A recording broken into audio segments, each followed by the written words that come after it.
do that, then now we go live. Hello, everybody. Welcome to Discussing Tabletop. I hope everybody's having a fine Saturday.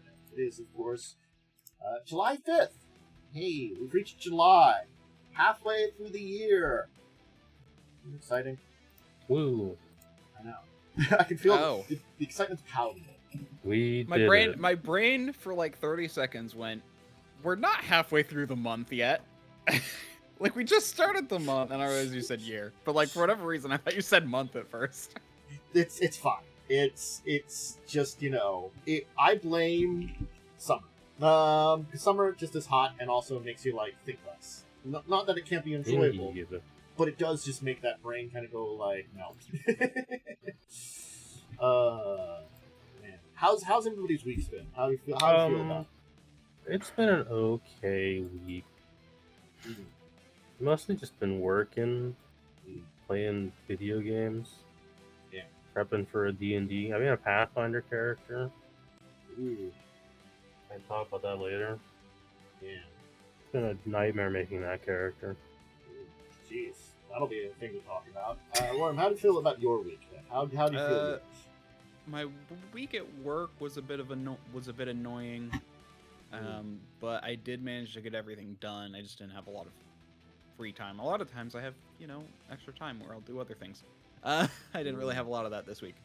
But the Friday off is so nice. I was planning to stream this morning as of last night, but then I'm like, you know what? D&D's canceled. I'm gonna not stream and just enjoy my evening, and I'm so glad I did because I actually feel finally like refreshed for the first time. Like, I actually had the energy to vacuum my house. It was nice. Oh, a vacation day plus a morning without doing anything. I'm not gonna lie. It's one of those things that because I end up doing it though, but like, I don't vacuum the house as much because I'm like, hey, clean up my niece's stuff, or my niece has to clean up her stuff. That happens very little. It's so hard to get her to clean up all the crap that she has around, and it makes it very difficult. Kids, am I right? To vacuum. She's reached an age she should have less stuff, but no, it just feels like it's worse. There's never less stuff.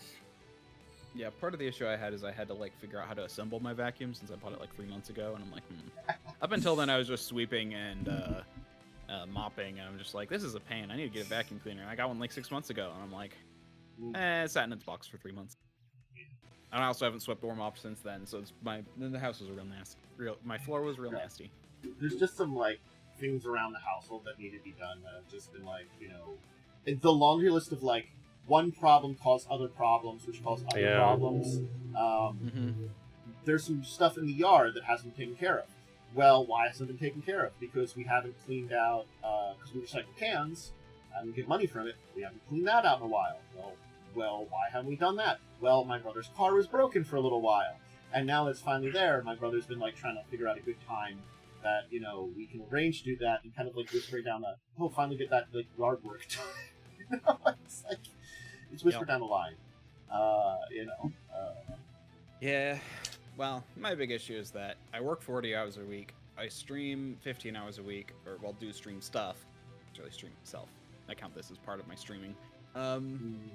And then I have chronic health issues. So it's like, man, living alone. And then I live alone, so I have to do all the housework myself. I'm fortunate that I don't have to do all the housework myself, but the fact is, I keep my room relatively well clean. It's the rest of the house that, like, is a mixed bag. It's like certain areas, it's just... and I can't do all of it. I can probably do some stuff to help out here and there, but I'm one person in a, multi-person household. And I'm not making the messes of those areas to begin with. That was the benefit. Oh, sorry. I was saying, if it was a big house where I was the only person there, I'm sure a lot of rooms would probably not change much over the weeks, Yeah, well, yes, but it's less the change and more just the general buildup of stuff that happens normally. Yeah. And you don't have... Yeah, like, that's the thing. Dust and grime builds up kind of consistently, no matter... So it's like, when you have one person cleaning versus, like, 3 people who can clean, it makes a difference in that sense. But yeah, then you've got the actual picking up, which, yes, I make less of a pickup mess. Granted, there's still stuff I need to do, but enough complaining about housework. Why don't we dive into this week's news? True. Yeah. Anyway, I guess we'll start with that. So we can start with, there was a bunch of bans restrictions and technically an unban announced from Magic. There was a single unban. Yeah. I forgot to Which I don't think refill my anyone water, was so expecting. You guys can talk about this because I probably won't have much input anyway. Hey, so good news, guys. Corey Steelcutter is finally banned in Standard. It's Just definitely one of those... Jesus Christ, that card is too much. You know, it's one of those things is like, I don't understand the meta a lot, but you know, listening to the professor from Valerian College give his list of like things that were like, you know, very powerful, and he had Corey Steelcutter, and I'm like, yeah, no, I can see it, you know, and it's like real bad. Yeah. I don't know how bad the rest of these are, but Corey Steelcutter being banned is like probably the biggest news out of this one. Here's the thing: it's a 7-card set of ban. Corey, I understand more than any of them. Yeah. But like 7 cards is a lot for Standard for not having like what was the mechanic that got banned all at once because it was really ridiculous? I have no idea. It's got the weird like is it Weasel in it or something? Was it Companion or something like that? Or I off the top of my head. But I remember it needed to be banned because the entire mechanic had to be reworked because the way that it was presented was broken. And like, I'm like, how did this get through anybody? I will say, coming from like, because I'm so far out of like the Standard ecosystem because I exclusively play Commander. Looking at these cards, I'm like, these cards suck because they would be shit in Commander. That's the only fucking game I play. Yeah, like I see Volo's probably having an effect because it's return target artifact or non-orange. Yeah, like that one's fine. I can see that because we have Saga creatures. This town ain't big enough is like okay. Yeah. Up the beanstalk. Do you want to get some ETBs? It's like it's fine. You get a card when you put it in play, and then high mana cost things you get stuff. I mean, how many of those? Well, sometimes bans in these kind of games happen because it is a linchpin in a game-breaking combo. Yeah, that's Standard has a big issue with meta. So it's like, I mean, you know, something like there's something that it pairs with, which basically instantly wins, and if you get like those 2 cards or something, and they felt like this was less problematic to ban than the other. I mean, it does look like they try to explain it all, but it's sort of like, I'm sorry. I think everyone knows why Corey Steelcutter is banned. Yes. The rest of these is like, you might want to explain them a little bit.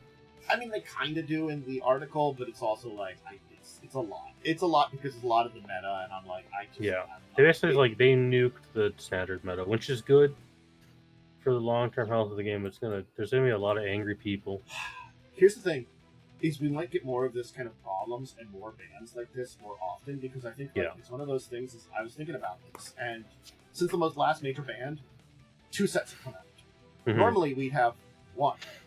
Yeah. And that's a difference because not only are we getting 2 sets of cards, I feel like this higher turnaround of having like 6 sets a year, which is what we're actually no. Yeah, we're getting 6 this year. We're getting 6 this year. We're getting less time for perhaps playtesting and development to catch problems as they're developing stuff, you know? For sure. So we might find more of these in here. I mean, again, like, it's the thing that Corey Steelcutter is horrific in Standard. It's real, like, the meta for that is it's been a problem for a little bit. But, like, I don't think there's going to be anyone mad that it's banned, yeah. Again, it's one of those things that's, like, definitely outside of Standard. It's powerful, but it doesn't compare to... outside of Standard, these kind of equipments do fine, but in Commander, Corey Steelcutter's not that good. So that's why I assume, like, in, like, Modern, Legacy, Vintage, it's not really going to have the nature effect like it is in Standard. And that's always an interesting thing to see about some of these, like, things that get banned in Standard. So, yeah, they're in Standard at the time, they are. It's also the thing of like, it's a longer rotation period, so we're more likely to have these combos for too. Yeah. Yeah, I mean, it specifically says that Abuelo's Awakening is banned because Omniscience. There's like I think a combo with Omniscience. I mean, Yeah. Oh yeah, that makes sense. Mm-hmm. And they want to keep Omniscience in, so they're banning Abuelo's Awakening. I know it was a big problem at one of the recent Pro Tours. Yeah, I can see. And Omniscience, I think I understand why they want that one in more, because it's more expensive, much harder to cast, and kind of like there. Where the, Abuelo, I can see why. It's, yeah, for 4 mana, you just get to play Omniscience, and that's kind of gross. Yeah. So I can see that being kind of gross. It's, I discarded it in my graveyard, oh no! Up the Beanstalk also fucking gets banned like every 3 years or something. It gets banned a lot. It looks like a bunch of these were like part of the reason the like Corey red meta was so dominant. So they're like cutting they're like, hey, no, bad. Just cut a bunch of that stuff there. Mm-hmm. Get rid of it. Yeah. So hopefully. Yeah. So they do explain everything. Yeah. It makes some sense. Also, we can be happy now because Counterspell is finally allowed in Historic. Couldn't tell if that was sarcastic or not. Well, because Historic is maybe like their weirdest format. I don't think it has a lot of counterspelling and removal in it. Historic's weird. Historic might be the weirdest way to play Magic. I will grab the rules for Historic. Historic is weird. Historic is my least favorite. Because you only play historic cards, I think, right? That's how it works? Which are artifacts, sagas, legendaries, something else? I think that's how it's supposed to work. Hey, I'm just like kind of looking. Oh, sorry, that's for the. They at least say stuff like the historic. Yeah, I don't really know much about. Yeah, historic. I don't know anyone who plays historic. So I'm reading the rules for historic right now. Oh, historic's an arena thing. Yeah, I think you have to play on arena. I think historic is arena. I don't know if you can play it outside of arena. Well, you can technically because you can technically play alchemy cards. Like if you print them, they technically kind of work in paper, but not really. I know. I remember seeing the Clearing College playing alchemy, where that's like, oh god. This is my biggest problem with Magic: is there's effectively 2 different versions of Magic at the moment. Because all the digital stuff is very different to paper format. Just seeing alchemy cards is like, what the heck is this? Sometimes. It's so weird. It's like, what is the guy that conjures the power 9 into your deck? Yeah, that guy. It's like, he's a thing, yeah. It's like you either have to own that or proxies of that, I guess, that you can play with. That's just like it is an insanity that I'm like, what the hell is out? Yeah, because I have the power 9 like incredibly expensive. Oh god, it's the Moxes, Black Lotus, Time Walk, Time Twister, and what's the last? It's 5, 6, 7, 8, and 9. Ancestor Recall is one of them. Ancestor Recall, right? That's right, yeah. So it's the 3 blue insane spells, and then all the artifacts that are just like, yes. It's a bit much. It's a lot.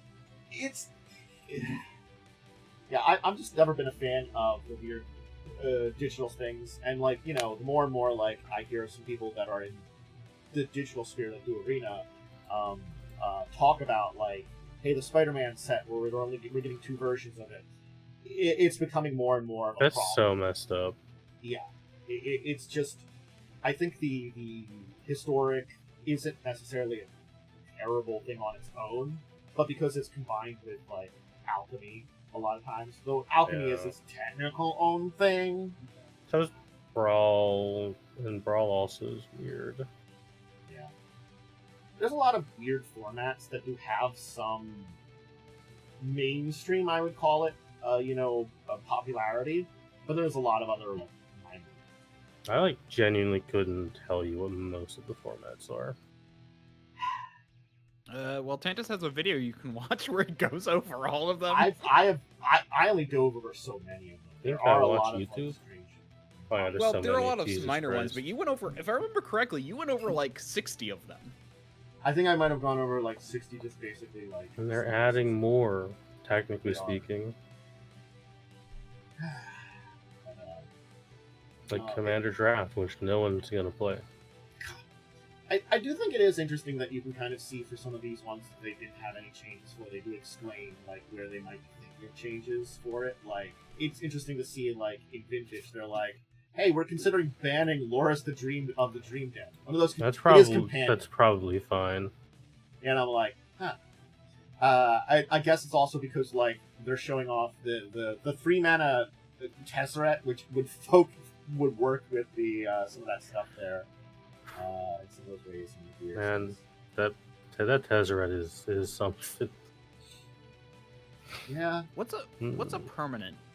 Permanent is technically any card that remains on the battlefield. Yeah. Okay. Anything So that's instants and sorceries are not permanents. I think I don't know if there's any enchantments that aren't permanents actually.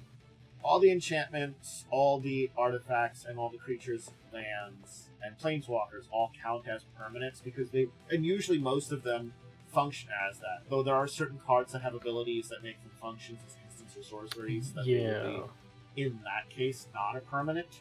But usually then you throw them in the graveyard directly or in exile or something like that. Mm-hmm. Yeah.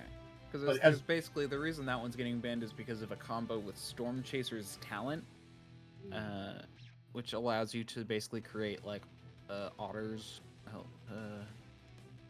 Create a one blue and red otter creature with the token with prowess. When this class becomes level 2, return the target instant or sorcery card from your graveyard to your hand. And then level 3, whenever you cast an instant or sorcery spell, create a 1/1 blue red once per creature token, one red otter creature token with prowess. So basically, the idea is I think you use it, return it to your hand, then use it again. There's definitely a lot of interesting, like again. God, it just really goes to show like how out of the normal Magic ecosystem I am, because everything you said, I'm like, yeah, that's just a thing in Commander that happens all the time. And you just have cards that deal with it. Yeah.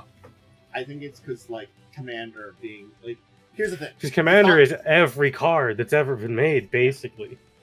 Yeah, but basically the idea is it basically destroys any deck based around permanents. Yeah. Don't know why, and then while you can yourself advance your own agenda, which is why it's considered too powerful. I think it's the thing that when you look at other formats, a lot of times they're not singleton. They do have answers, but usually they're built into like I have a playset of these, I have a playset of the, I have a playset of each part of the combo. So I'm very likely to get it. Plus I have ways to get the combo. Plus I have a lot of like they are. Even more so than Commander decks, tuned up to 11 kind of things. Like I think of what a lot of more other formats end up being, especially in very professional things. Because I know I used to play Standard, or maybe it was Modern. I don't know. Whichever 60 card I played in high school, I hated so much because it just wasn't fun. And then I discovered Commander was like, hey, this is like maybe the best way to play this game. Yeah, no. I definitely kind of agree to that a little bit because, like, I'm not gonna lie, I like building decks that are in other formats, but the fact is, a lot of them are not. They're just and standard is going to become harder to sell anyways because of the sheer amount of stuff they're releasing. And the longer Yeah, 2 years now. Honestly, in this article, and I'm kind of skimming through it while you guys talk because I can't contribute as No, much you're as good. Meta talk. Tennis, I played so much of this stupid card game. Yeah, but yeah, they actually even kind of admit that they've been a little bit lax with their because standard all cards remain legal and standard for 3 years.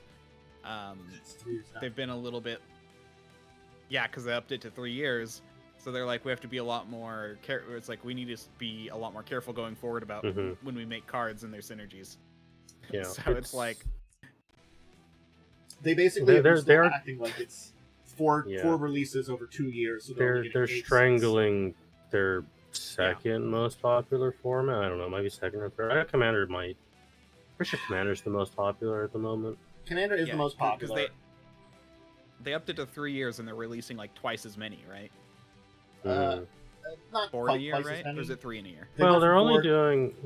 They went from 4 main sets to 6, and so all it's of them it's a big increase, but half of the sets are not original IPs, original thingies. So it's like, see why you're doing this for money, and it's not healthy for the state of the game. However, that Magic the Gathering Final Fantasy set's pretty good. Make more like that. That's the thing. And not Sonic the Hedgehog. Again, it's when the Final Fantasy set feels like it can fit in with the Magic aesthetic, and it's a well-made set. You could change all the names and the art, and these are just good Magic cards. That makes sense. It's not like the 40k cards, which are very much not built like normal Magic cards, or even some of the Lord of the Ring cards. Yeah, have the dumbest mechanics on them that don't make sense for the universe that exists in currently.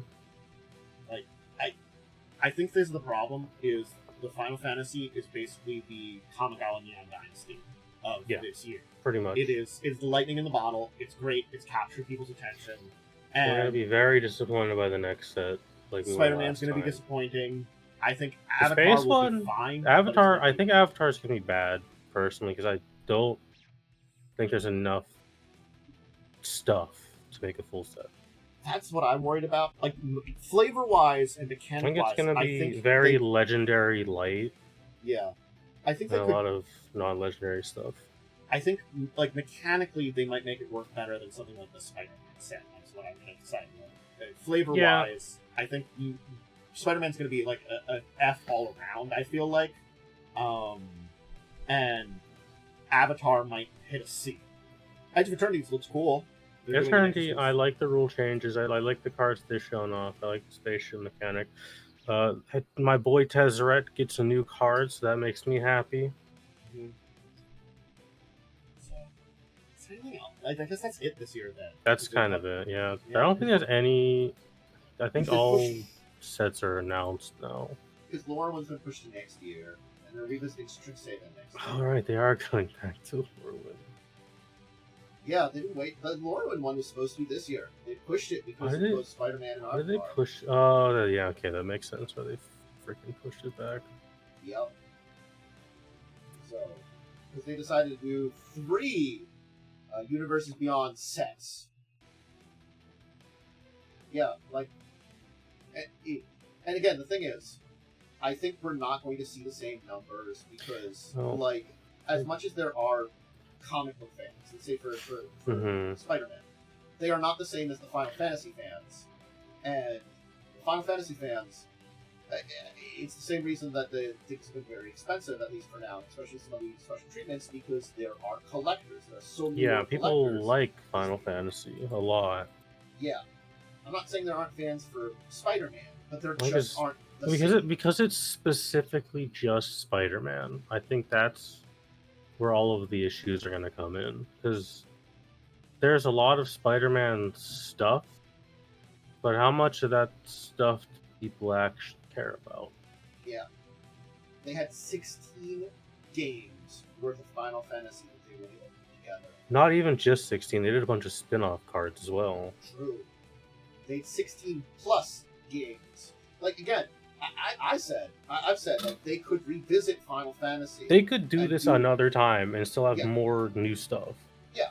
Granted, like they could probably take a bunch of their legends and do new versions of them from different points in the game. Oh, hey, like this is this point in the game where this character is like, you know, like this or something like that, or you know, there are lots of other things that could be visited with these games that they haven't gotten everything from. Certainly, yes, they've gotten a lot of it, but they could. Like, hey, you know, Final Fantasy 1 Bahamut could be there. He could like give people like you know, upgrades or something like that. You know, I can think of stuff like that already, but I can. Different versions of airships from the Final Fantasy. There's a lot of shit that could be done. But Look, Spider-Man, how much? Lot. Avatar, how much? You know. Mm-hmm. Okay, there's one potentially good news thing coming with the release of Lorwyn next year. Apparently, that's going to be the end of the current hat set storyline. So maybe we'll get real magic again, and not just Jace, but he's a cowboy. I like because we've had sets that are part of the hat set storyline that aren't having hats, but they're in there, and I feel bad about it because, like, as much as like no one talked about Dragonstorm seemed pretty neat. I liked a lot of stuff from it, but it just was there and gone because of everything that's going on, and I worry Shout out to the fact that they announced it and then we're like, we're not gonna ever talk about that, but here's Final Fantasy. We know what you want to see. Will they do that? Try to do that with I Spider-Man didn't even know that Tarkir came out. That's how bad it was. Yeah. I feel so bad because like I looked at stuff from it and it looks cool and neat and like it's like these are some great stuff here. It seemed like a very fun set. It was there and gone because of Final Fantasy. Yeah, it's a shame. So close the together. good news though, I think the Tarkir cards are kind of cheap, which is nice. Yeah. There's just not a demand for cheaper them. now. Yeah, I mean, no one. The only audience you got that for is Commander right now. Hey, like you know, I'm gonna be real. We got better equipment we could be buying. I know, but you know, it's like not, that cool. Assassin's Creed sword that gives you +10/+0 and costs 1 mana less for every permanent you control. Because I don't know who the hell designed that card, but they're the funniest goddamn person alive. I remember. I think I was in from Moxo. I grabbed a random commander deck. It was like an equipment deck, and it was like a cloud equipment deck. And they put that sword in there, and I'm like, well, this is a thing. It might be. Why the hell is this in here? It's a wild card. They put some like wild cards in there that are like equipment, and I'm like, yeah, that makes sense. It's a commander deck, but still, there's just some equipment that I'm like, I feel bad for playing with it. Yeah. We were adoring. Anyway, I think it's enough magic. Let's talk. Move on. I zoned out there. D&D and Hasbro. We got a couple small topics here. We'll start out with this one, which is an interesting one related to the Dragon Delves, which is coming out. Apparently, there is a solo play. And I don't mean like solo, like you play on your own. Like I mean like one DM, one player rules that are going to be developed, and being put out in Dragon Delves. I think that's fine. Cool. That's sick. That's interesting. Yeah. I hope that's the thing is I don't mind this as long as it's not like just simplified version of like. Yeah, I mean, depending on what it is, that's a good way to teach someone D&D. Yeah. Essentially, how classes work and all that. Yeah. It's also great if you don't have friends, except for only a few. Yeah, they say like there's the two major things that they're pointing out here are you get heroic inspiration when you finish a short or long rest, and when you roll initiative. So you got a lot of it. Sick. And you gain a number of temporary hit points equal 10 times your level when you gain a blessing and whenever you gain a level. So I guess you get these blessings of the solo champion. That's interesting. Neat. Again, if it's well made, cool. I hope it is, but again, like it's one of those things is you're adapting a multiplayer game. We'll see how it goes. So Yeah, they emphasize on non-violent problem solving rather than traditional dungeon crawls or repeated combat encounters. Which is actually fair, because combat becomes exponentially more deadly when you only have one person. yeah. Balanced round 4. So interesting to see how well they do. It's just, the entire thing of, I mean, it's a cool idea. Yeah, you can. Interesting how 3 is generally fine. They have rules for a reason. Granted, they didn't fix any of the balancing of their stuff. But anyway, but yeah, overall, basically the recommendation if you're gonna play with one person is to give them a sidekick that they basically can tell what to do, but doesn't actually offer any input. Mm-hmm. You can do that. Yeah, you can also do that with another group if they're like missing a key slot. I mean, that's basically Talus in Talus's current position in the Wednesday game. So yeah. So moving on with a little bit more D&D related stuff. Now, some of this is technically, we've already talked about it, but it's basically, we're getting kind of updates on more stuff on the koi footwear along with Black Milk. Basically, more fashion groups are teaming up with D&D, which is just Black Milk. I don't know anything about them. They're doing fashion stuff. We talked about a little bit about the koi footwear. We had seen the Gelatinous Cube stuff. I don't know if we saw the other one, which looks like it has like beholders and dragons and mimics on it. That honestly looks familiar to me. So so it's just kind of like a kind of update on that one with more links to it, and plus, and this is a new collaboration from Black Milk because they had apparently done another one before with Tomb of Annihilation Team, some other stuff. So it's 18 more D&D inspired things. And again, so that's one. We may have talked about the Black Milk people on some fashion. This keeps, I'm not gonna lie. It's one thing to like have a t-shirt with some stuff on it, but the like level of fashion on some of these things, just feels a little weird for me, because it's like, as much as D&D has gone a little bit more mainstream, we are still to a degree basement-dwelling nerds. Looking at the prices of these, they're not too bad. Oh, that's good. Are they not? I remember they like their expected prices were going to be like insane, but that was before I think they were announced. Yeah. I think this company has worked with Final Fantasy before, and the stuff they ship is usually pretty good quality. Usually also hovers, depending on what it is, around $150 to $100, depending on what it is. So for quality clothing, it's not bad. Okay. Yeah.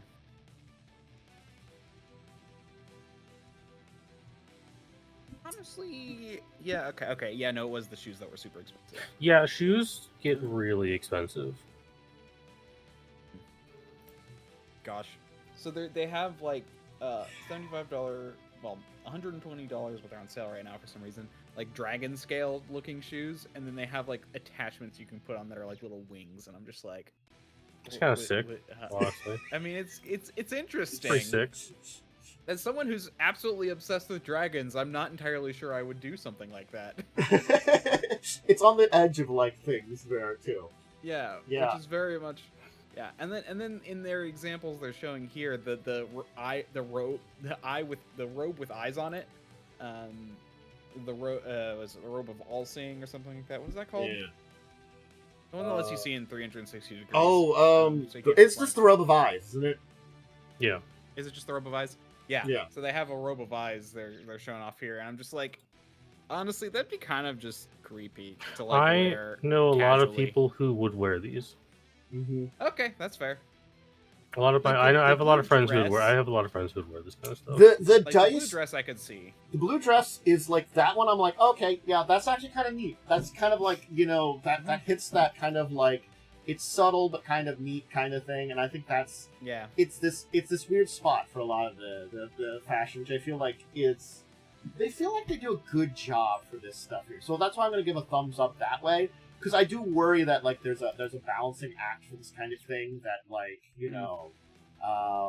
again, especially because as much as, again, the hobby and the people have evolved, there is that level of, like, you know, it still is, like, of the nerdy things, pretty nerdy for role-playing games. D&D is maybe the most mainstream thing that could ever exist right now.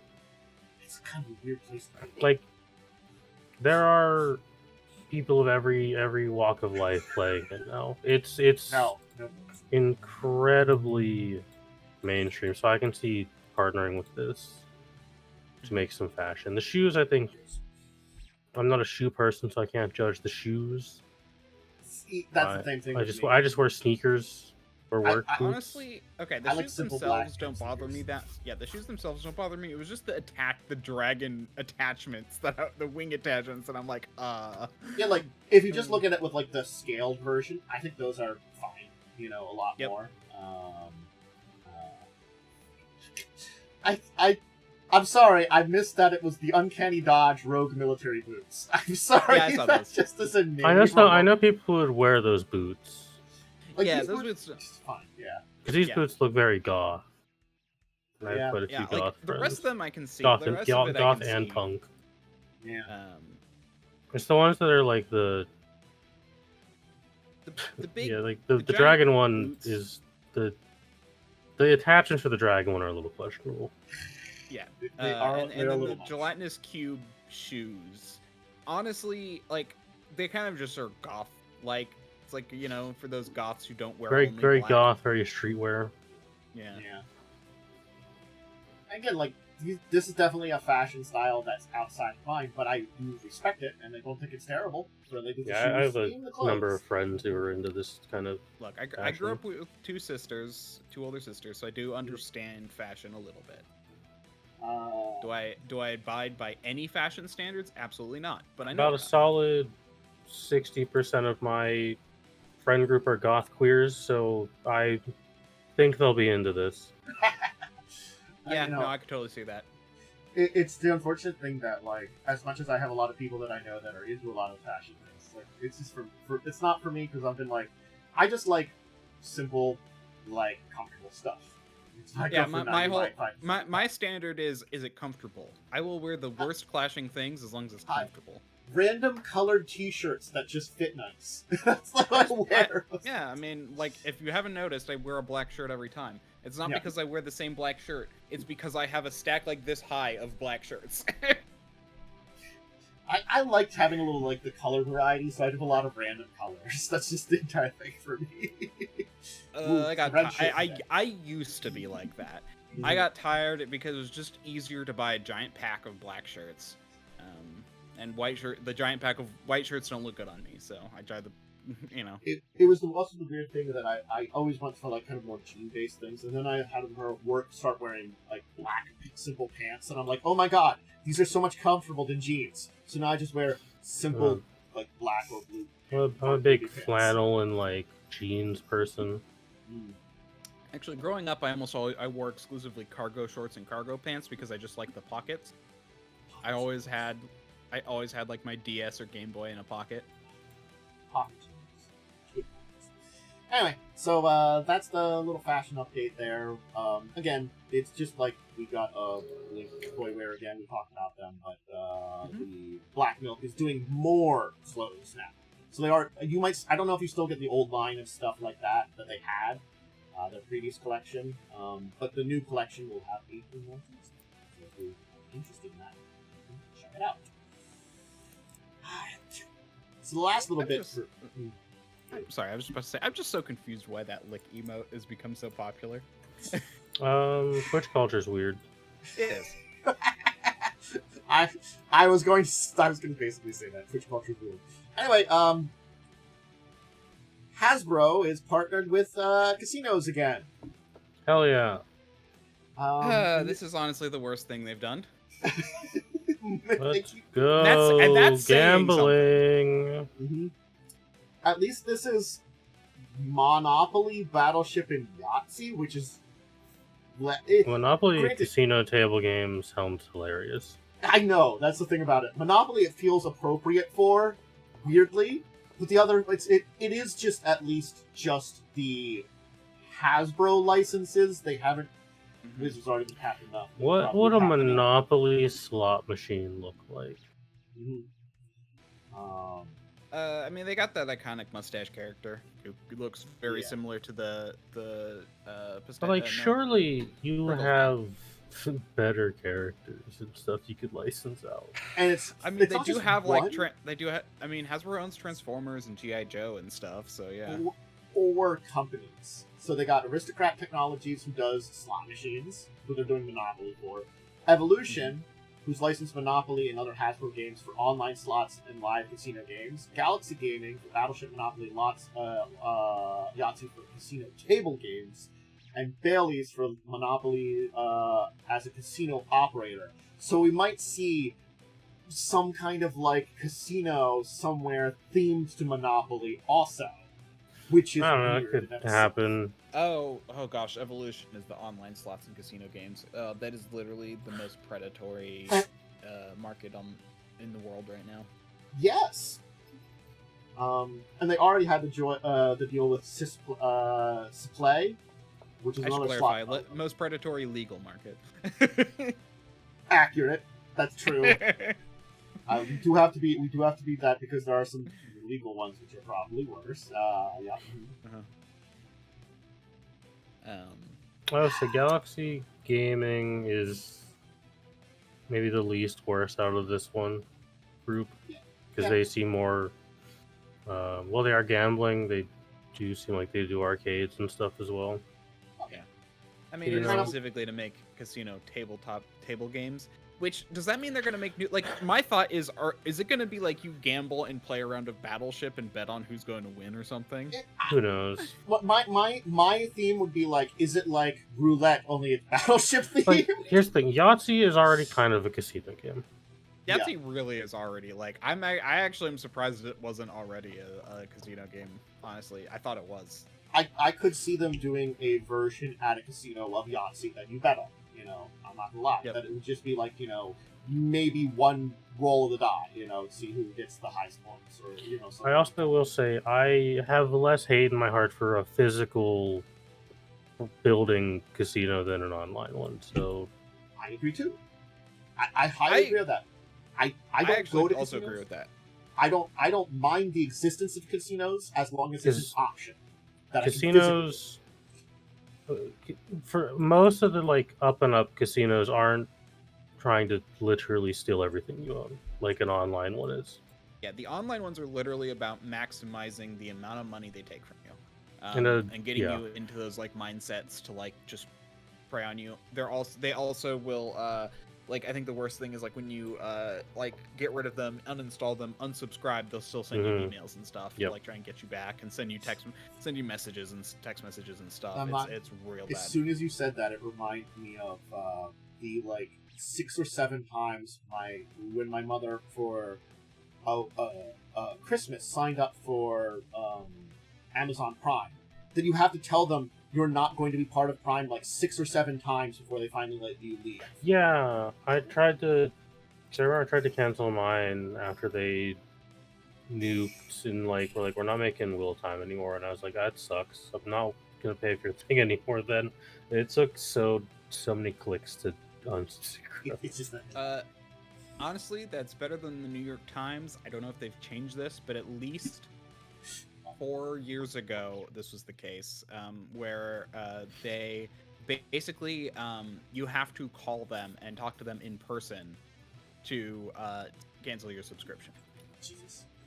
So, like, again, it looks like of the 4 partners, Evolution's the one that I really don't like. The other 3... That's the bad one. ...are actually kind of... They're weird, but fine. Like the ones that are land-based are fine. Yeah, like the Aristocrat Technologies making physical slot machines, the Galaxy Gaming making tables, and Bailey's. That's I mean, Bailey's is just it's a pretty big casino company. Yeah. The 3 of these are physical casinos, which are like that's a weird licensing thing for that, but it's fine, But the Evolution's just like, ooh. Yep. I mean, if I remember correctly, they already gave them rights to D&D stuff. Evolution. Or was that someone else? It was bound to happen.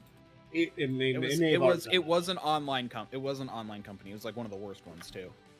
They've been doing a lot of these deals just to make money. I think it is. They're just trying to make extra money because, again, I think it's the thing of their business overall is awful because they make awful ideas. They're failing in a lot of ways, except by being like propped up by wizards and mostly magic, who's basically like they're milking for all it's worth and destroying in the process.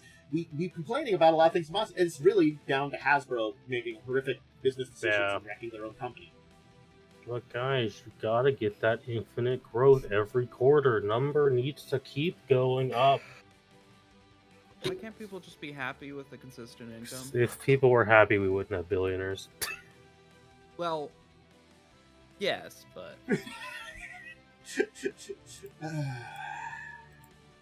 To be fair, we probably still would, but it's just, it would be... I mean, let's just put a cap on wealth. As soon as you hit $900 million in wealth, you can't have any more, and we give you a dog park. You get that named after you. You've won capitalism. Congrats. You don't need more money. Yeah, dog park named after me. That'd be kind well, of you're not rich, so... Damn it. I don't know. I'd be like, it's the dog park named after me. I'm technically something. I think big corporations... I'm not going to go into my spiel. I'm not going to go into my anti-capitalist spiel on this show. Yeah, I'm not... that's the thing. I'm actually not anti-capitalist. I actually think there are benefits to it. I think what I dislike is unregulated capitalism, which is what America is becoming. Yeah, it's pretty bad. Yeah. I'm kind of on the same thing. I don't necessarily mind the concept behind capitalism. Corporatism is not good. When it's unregulated as it's been in the U.S. for a while now, it gets bad. Yeah. And you can feel it, you know. So. Yeah. Look, we got all this. We got the bad parts of Cyberpunk without any of the cool stuff. Yeah.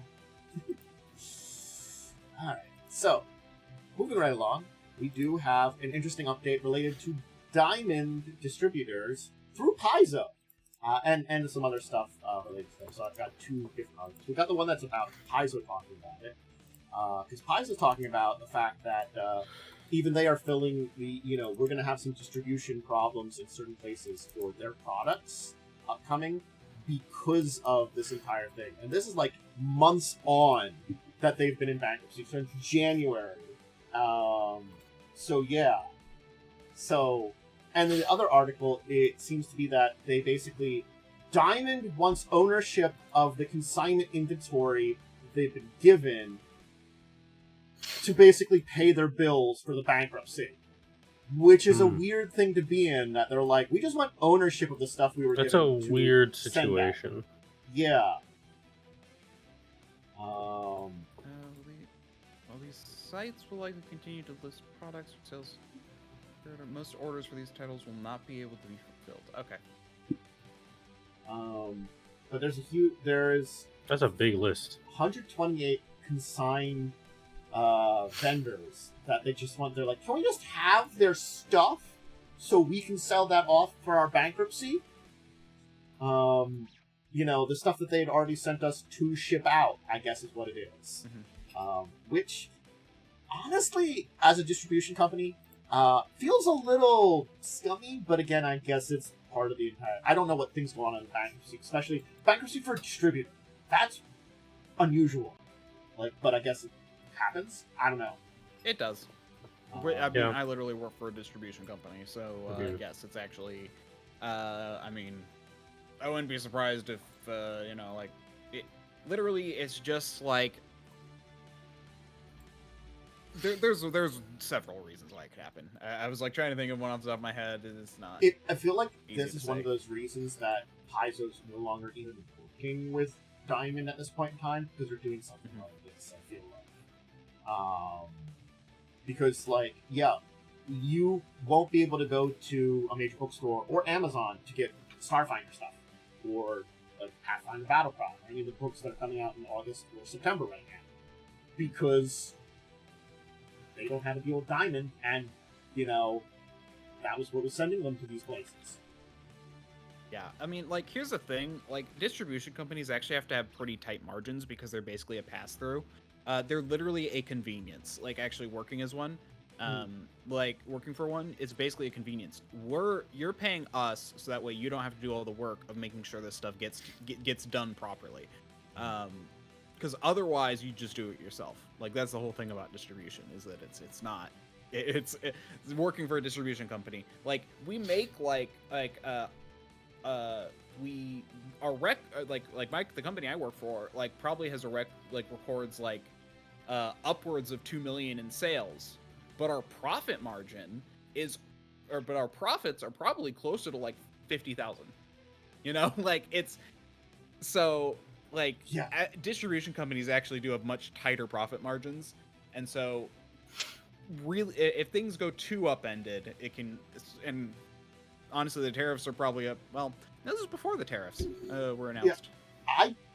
I don't know how this will go though, too, because this is consignment stock we're looking for, which is stuff that they don't own, but they are basically in stock to ship out, basically, kind of an in-between point in time, where like, oh, you sent us this stuff to send over.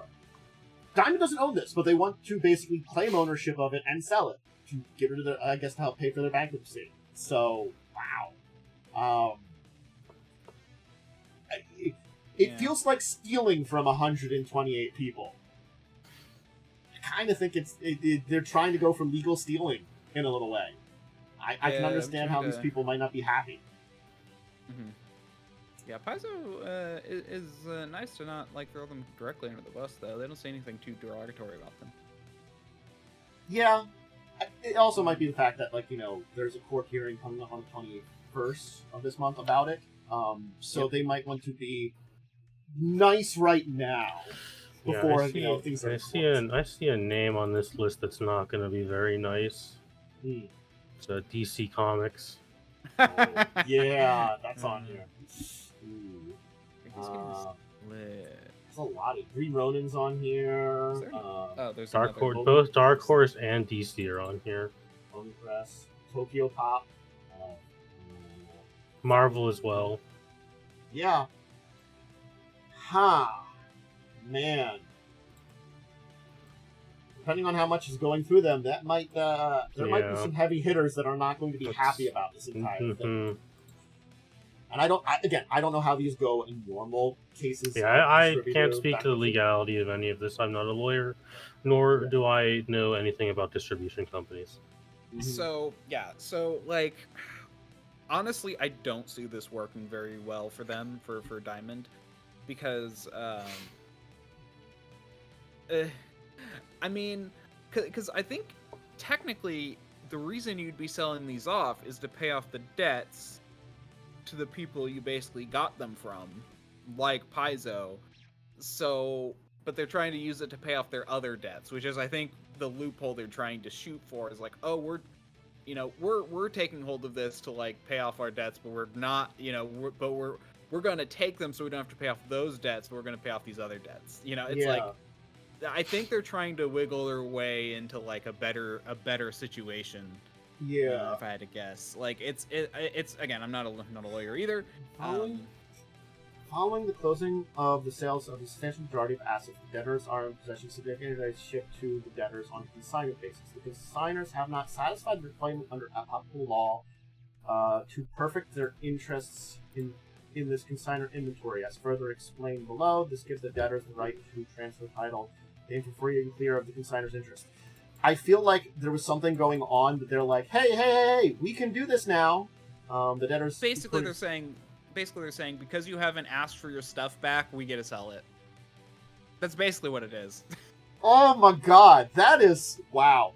I think most of these companies were like, hey, can you just finish this up while you're doing this? Because they're theoretically Diamond was still functioning during this time. So I feel like the people that were just like, okay, finish the job. Yeah. I mean, because so technically, when it really comes down to, a distributor does buy the product from a source, and then they sell it to another source. Like, that's a distributor. Like, so in theory, they're basically saying, oh yeah, this stuff we bought from you, we don't have to pay you back because you didn't ask for it back when we went big for it. So it's like, I'm not sure this is gonna fly. Yeah, because this was this ultimately wasn't even things like are up to courts, but this was just consignment stock too. This wasn't fully bought too. So the people that they consigned from hadn't been fully paid. Wow. Anyway, that's a thing we're gonna have to hear from. Yeah, this will be interesting to hear from every now and then. I honestly, I doubt this is going to work super well for them. Especially with especially with the big companies that are on here. A few big companies that are on here. Yeah, we'll see. All right. Hey, there's some more nice news. The ENnie Awards have announced their nominees for this year. I'll give you the article I found on it, because that might give a better distribution. Just in case you like the distribution they have out on their site, but also give a site. So these are like the big tabletop awards at Gen Con. I think we talked about it last year, and hey, we got a kind of idea about things like good art cover, art period, Paizo. So you can kind of take a look at the big games that are on here. Just taking a look if there's anything that stands out. Best RPG product. Hit Point Press and Game Horse. Chaosium had their 1 and 2. There's some interesting things on this list here. So, hey, and product of the year is 1, 2, 3, 4, 5, 6, 7, 8, 9. They have 10 nominees on product of the year. So there's a lot on there. We'll see what wins. But you probably won't know till Gen Con necessarily. But if you want to take a look at the big nominees for this year, again, this is like the premier tabletop awards. So you can kind of see what kind of cool things came out this year in tabletop for 2024 and 2025. It's a good way of seeing what's the top stuff. And even if stuff doesn't win, it still means it's probably pretty good to be nominated. I actually really like. I kind of seem to have missed this in previous years, but apparently they do have like things for like for aids and accessories that are like not books and stuff. I don't know how I never kind of picked up on that. Yeah, you've got some cool list of stuff there. I don't think there's much else to say about the ENnies awards right now. Just the nominees. So Roll20. Anywhere on here? No, I didn't see it. There might be somewhere on there. I did not see it for a quick think glance. technically only the monster manual would qualify. Because it's 2024. True. Anyway, wait, did they do a year after? Maybe I'm thinking too much of taxes. These might be no. 2025 would be nominations for 2024, right? I would have assumed it would have been much bigger. Or is it like stuff released 2024 of last year to 2025? My brain is not remembering how these kind of things work. Yes. Here's a better link from the big one that has all that stuff. They're much less massive. So the 2024 update roadmap for Roll20, which also talks about a lot of the things that they're coming out with, which I'm hoping it won't just be D&D related, that some of these things will be out beyond D&D, some of the stuff they're working on, because they are coming up with some interesting ideas that are for like better tokens and stuff. But we know that they are coming out with a new improved sheet for Roll20. Other things that they're talking about are some interesting ideas. Interactive shops and treasure chests. I kind of think it's interesting that you as a DM could set up a shop for your players that makes it a little easier to shop for things in the game that you can protect. That's kind of a cool idea. So they've had this roadmap, and I have no idea how big they are, but we're getting an update on it. They put this out last year. So this feels like this, it's, again, this is stuff that's really more for D&D, for 5.5, but I feel like a lot of this stuff is things that they could put into a lot of their general stuff. So I'm going to see how that is the one transfers in. downside to Roll20 right now, is I feel like all of their advancements are focusing on 5e. It's a weird point in time that I would hope that some of these advancements can go into some other games. They most likely will. The reason, obviously, is 5e is their biggest played game. Most people use it, so if they're going to develop for something, it's going to be that first. What I really want them to make is a much easier sheet builder, like a one where you can just drag and drop actually make it usable for people who don't know how to program. or who hate Roll20's programming restrictions, which are a nightmare to deal with. Like, It's literally, there are so many, like, tricks you have to do to get around certain things to make things, like, halfway functional. Oof. It's like, I've tried several times to make sheets. I'm working with Joe right now to make a sheet for Foundry. It is so much easier. I think that's the kind of, like, annoying thing at this point in time, that, like, you know, the customized stuff in Roll20 just, it's not up to snuff as probably it's on nowadays, a lot of other stuff. Again, I've talked about this before. The problem is that there are so many old sheets which aren't being updated that they still need to cater to, which is why just changing everything and being like, well, we're doing this new thing, we're getting rid of the old stuff and doing this new thing, which is what they basically need to do to make it work right, is impossible, because then they're basically trashing all of the sheets that aren't being updated anymore. So... I don't know. I mean, they could do a dual thing where it's like, oh yeah, they have a new thing, a new format and an old format. There's like ways to do it, but it's just. I will also say, the new 5e sheet that they use now versus the legacy one, I don't like the new one. Personally, it's too hard to edit custom things onto. The 2024 sheet, you mean? Yeah. I haven't actually looked at it. I'm still using the 5e sheet. It's very hard to add custom stuff because of how automated it is. Oh, ooh, yeah, no. Especially for especially how D&D is played. Like, I think there was I saw a poll one time where, like, oh gosh, I think it was like, I think only like 20% of people play in established settings and like use like modules and stuff. Yeah, like, here's the thing too. Is like, you know, I'm both for and again, and I like doing both for when it comes to like custom settings or your own settings. I played both. I like both of them. You know, it's one of those things. Is a reason that I really like the Pathfinder world is it feels very well developed in comparison to some of those other worlds, like in D&D and stuff like that. So I don't, you know, Faerun has its issues, but again, like. You speak to the thing of it is that if you are making something that is much more custom, if you're having trouble with the building it in a system or putting it into the game, yeah, that's not great. So, I don't know. Seems like a problem that they're dealing with, and I don't know what that means for this sheet that was wrong. I don't know. Anyway, we should continue on, because as much as Roll20, it's fun to mess with them and their problems with their own design in a lot of ways, or I guess less on their own design and more of their own, I don't want to say the word hubris, but laziness. Yeah, laziness. Hopefully they'll fix some things. Hopefully. They'll get somewhere. I liked Roll20 for a lot of years, so I'd like to be better. I mean, I still like Roll20 for most things. Yeah, I'm enjoying Foundry for what it is, but there are definitely times where I'm like, man, I miss Roll20 for certain aspects of this.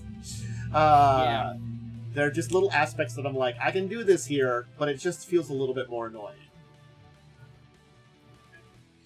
So hey, Kobold Press will be putting out a bestiary for Tales from the Valiant. So, this is a very interesting one because they have, God.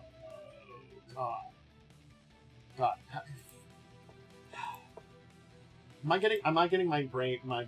Yes. So, we are getting a new bestiary for Tales from the Valiant. I did find the poll I sent.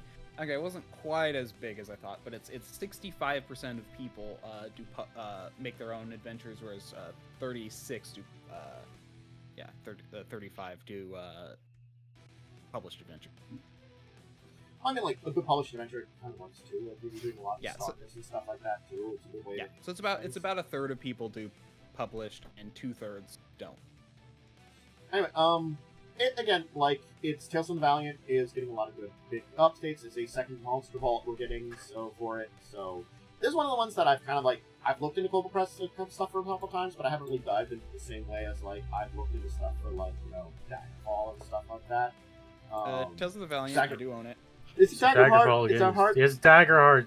This Daggerfall is the hit Elder Scrolls game from 1990 something. I do this a lot.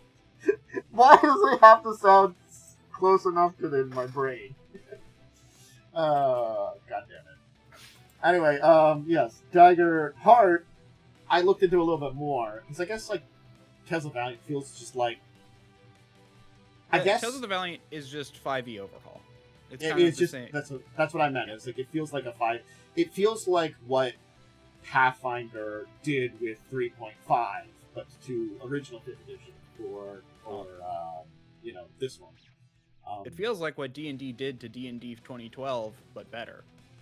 Yeah. Man, what they did to their own system, but better and more of an actual like overhaul to it. Yeah, same with same with the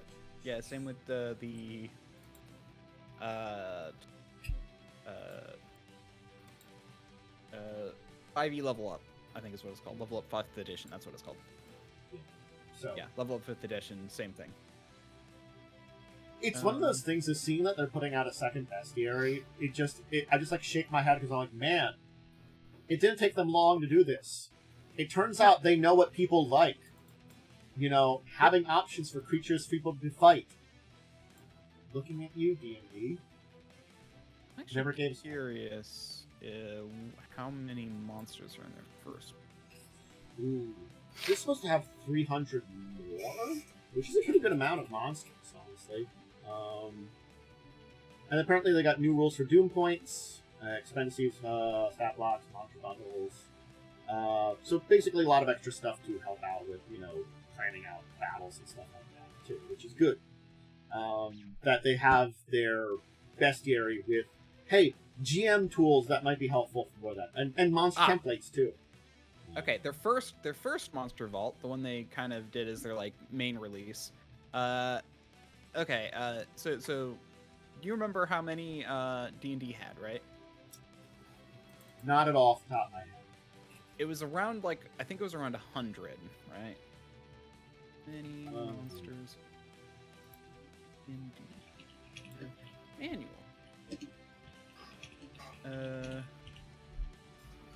Let's see. They said over the original 2025 is supposed to have over 500 monsters. They did not. I know they did not because it was sort of like there were like 500 entries, but it was like, you know, not like the same way as you'd say this, like, you know, new stuff the same way as you think about it. But yeah, it was a technicality of 500. I remember. Yeah, but it was closer to 300 if you're actually going to like go about it. Okay. So we've established that. So it's about 300. Their first one had over 400, and if I remember correctly, I don't think they counted like slight variance. It So was they had a big lot, book. Yeah, so they had a lot less of that variation kind of stuff. But even still, actually, okay, I'm gonna have to check. Hold on, I'm gonna have to download it. But again, when it comes to variants that are very slight differences and things like that, it kind of becomes harder to kind of tell. Again, it's like what we talked about with the Monster Hunter 2025. It was technically barely over 500 with the variants. You know, how many variants were in this one? I don't know. But again, between these two of these, theoretically, they have more monsters already. Yeah, okay. Here's the thing. So this does... Yeah, but with the 400, it does count, you know, Black Dragon and Blue Dragon separately and stuff. Mm-hmm. But here's the thing. They separate out animals, and they have... if I had to guess, I'd say it's about 200 200, like, creatures, then, like, 100 animals, and then, like, 50 NPCs. Okay. Just based on a glance. Like, there's a lot. So, they probably didn't quite have as much as the Monster Hunter to begin with. Raw numbers in a lot of ways. But with this, they've overtaken that already. Yeah, so I think they did count variants, like the different ages of dragon and stuff, kind of like D&D did. Yeah, so, it arguably, in that sense, is probably about this... I would argue it's probably about the same or slightly less. but they also are outputting another one, like, immediately after. Like, Here's the thing when is, did this too, come out? I don't know. 5/24. Okay, so Tales of the Valiant Monster Vault, 5/10/24. So that was basically a year ago. And they're already putting out another one. A year and a half to a new one. Here's the thing, though, too. You have to think about how much Kobold Press... A year and 2 months, like 3 months. Kobold Press has put out so much stuff on, like, bestiaries and stuff over the years. Yeah. They probably have a good amount of, like, ideas for things that they can just build into their new rule set. Well, that's the thing. They've kind of said all of our old stuff is still viable. Like, they literally... That's why Kobold Press decided to go for 5e variant, is because they wanted all their old stuff to be viable. Mm-hmm. But, like, let's assume, like, D&D's 500 estimate is correct and their 400 estimate is correct. If you count the fact that they've, output a bunch of stuff in the past, which they're calling canon, and they're outputting another one only a year later, which will probably have... Let's see. How much does it say? They say over 300 new creatures to populate. They say in this article. Yep. So that's 700. They're well on track. They're going to just outpace D&D like crazy. It's that one thing that, like, stories are great, but you need antagonists to your story, and you can't just keep using the same ones over and over again. Sometimes, I mean, so. Here's the thing. I just told you the statistic, that statistic where people are arguably making their own monster, or where people are going to not be using published adventures. Like D&D, most of the new monsters come in published adventures, or like setting guides, or or even the few like Mordecai and Stone of Foes and stuff. Like only add like 100. Yeah. And then you've got the fact that. So you're going to have to dig through all of these extra books to make your own adventure. Whereas they're just putting out monsters because they know most people make their own adventures. They also put out adventures, though. Yeah. It's just, I keep getting reflected upon when I see, like, the good work that Kobold Press is doing, and, like, every time I'm, like, I've always compared to Paizo in a lot of ways because of the way they do things. Not maybe the best, pretty good. I feel like this is one of those ones that, like, it's taking the good direction formula I like, and not going as insane as sometimes Paizo goes, the products. I feel like Kobold Press is, like, pulls it back a little bit, but does a good job of providing you with a lot of, honestly, material for your game so you have options. Because, like, options are fun. You don't want too many of them, you don't want to be, like, overwhelmed with ones that aren't great, but having a lot of fun options... Thanks, Kobold Press. Keep up. Okay. Since 7/21/23, which is technically before they actually released their Tales of the Valiant, but from then to now, they've published 11 adventures for their system, Tales of the Valiant. 11 adventures. That's still over, like, 2 years now, so that's not too bad. Yeah, that's basically almost one every 2 months. Yeah, that's not too bad, bro. It's like Paizo doesn't rate like that, but their adventure packs and stuff like that. Yeah, I think Paizo does like one a month, don't they?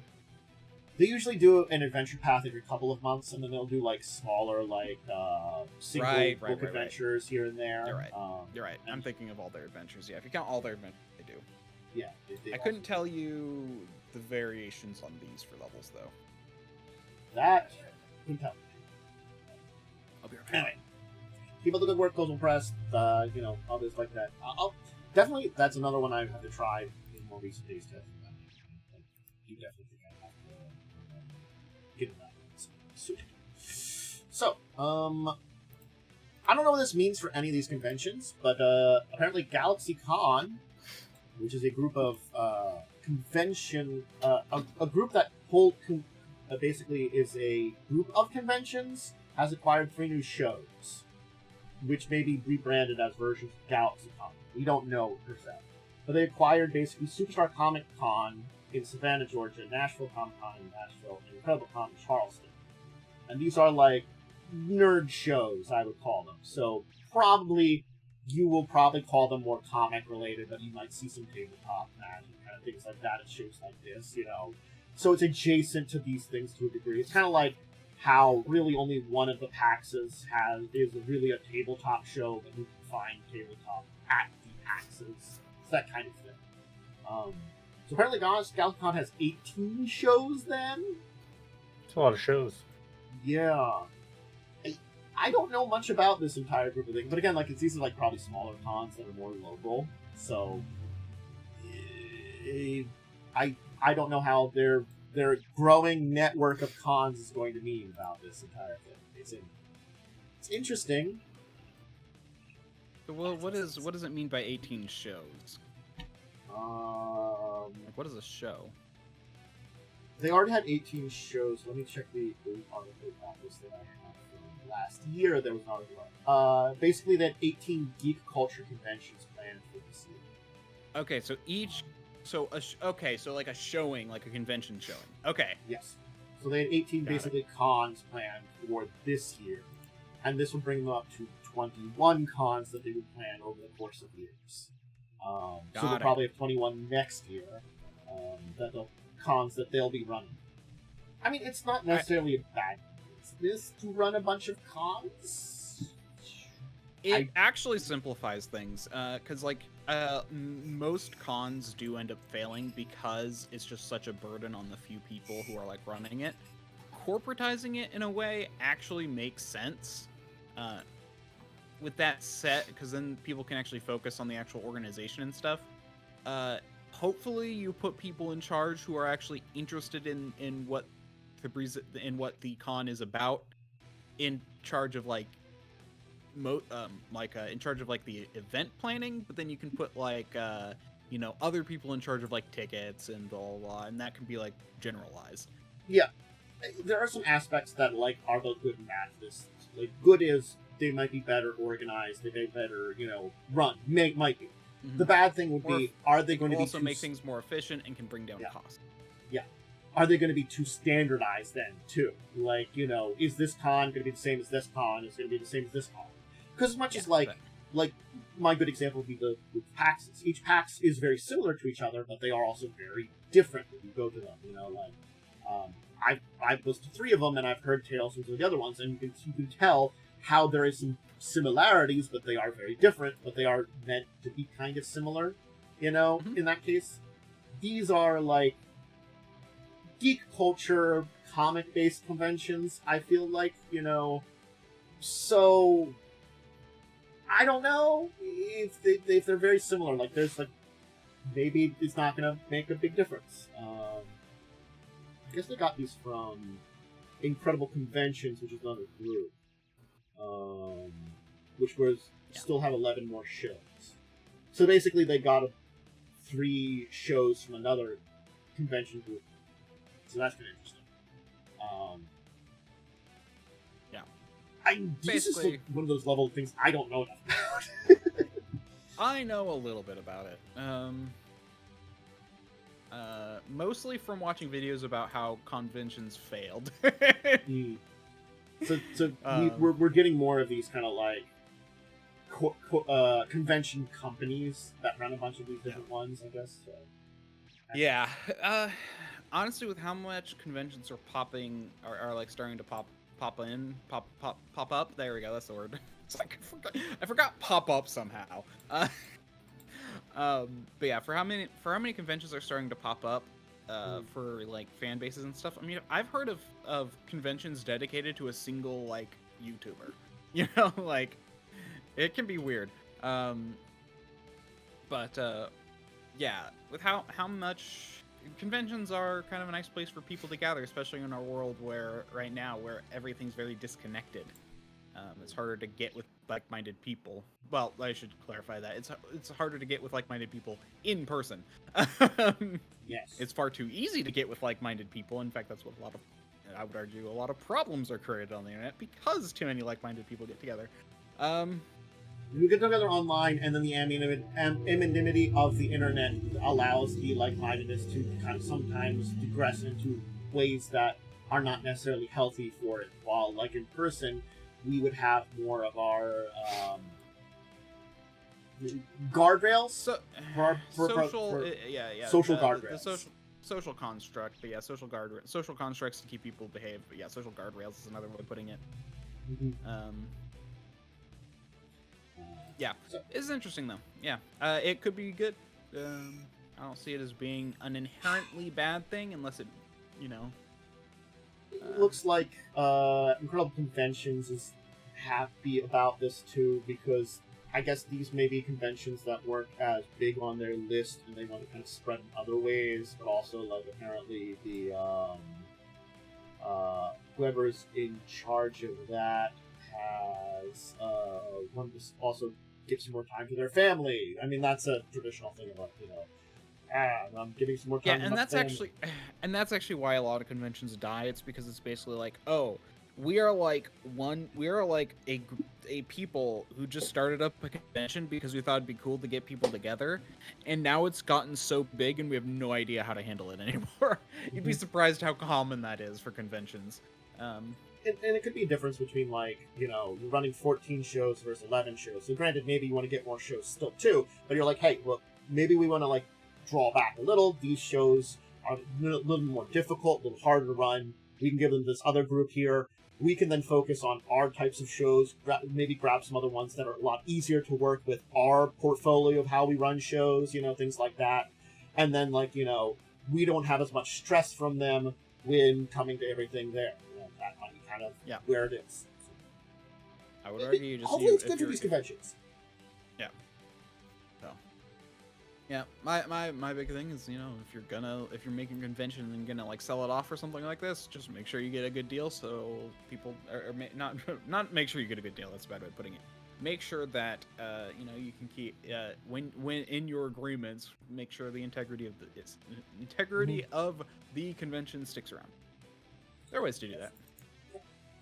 So, speaking of deals, Maestro Media has struck a deal with for distribution with Asmodee. Hey, Asmodee, we talk about them occasionally around here. So Maestro has an exclusive God. It's basically all English language products in the U.S., United Arab Emirates, and South Africa, which is an interesting collection of countries. I'm like, okay, U.S. I get, South Africa. English, big language there, I get that. United Arab Emirates for English language products? United Arab Emirates, actually... Okay, so here's a fun fact about United Arab Emirates. You know. Yeah. I actually do know a little bit. So basically, United Arab Emirates makes a lot of their money not from, like, oil and stuff. Like, they still do, but they basically are like, oh, let's attract all of the rich people from America and Europe for them to set up like summer homes and stuff. Like so like their wealth gap is even worse than America because it's basically the rich people and the natives. That might explain why they'd be distributing English level stuff, English language stuff, because then the people that come. Yeah. Okay. And then the aristocracy who existed before, who are now benefiting from all the rich people they're getting into their country. So, yeah, I know about that. Yeah, that's why. There's a lot of English.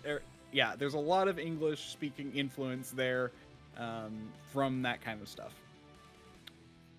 Yeah, United Arab Emirates is a place that's like, it looks really great on paper, or it looks really great in like theory, but it's actually kind of pretty problematic. Again, so I would argue it's Asmodee becoming.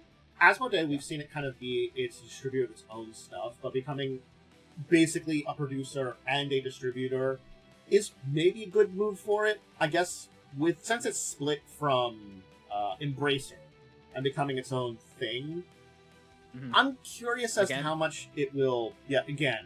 How much this will define how it will evolve, because it was kind of like it was just this weird. We ate up a lot of smaller companies and still kind of had them as our brands that sold stuff, but now they're also kind of have that and distribution.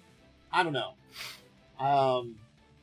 It's that kind of thing because Asmodee is a big name in the tabletop industry technically. I'm always interested to see where it's going with stuff. So this is going to be interesting. this makes Maestro's stuff get to more people. Good on them.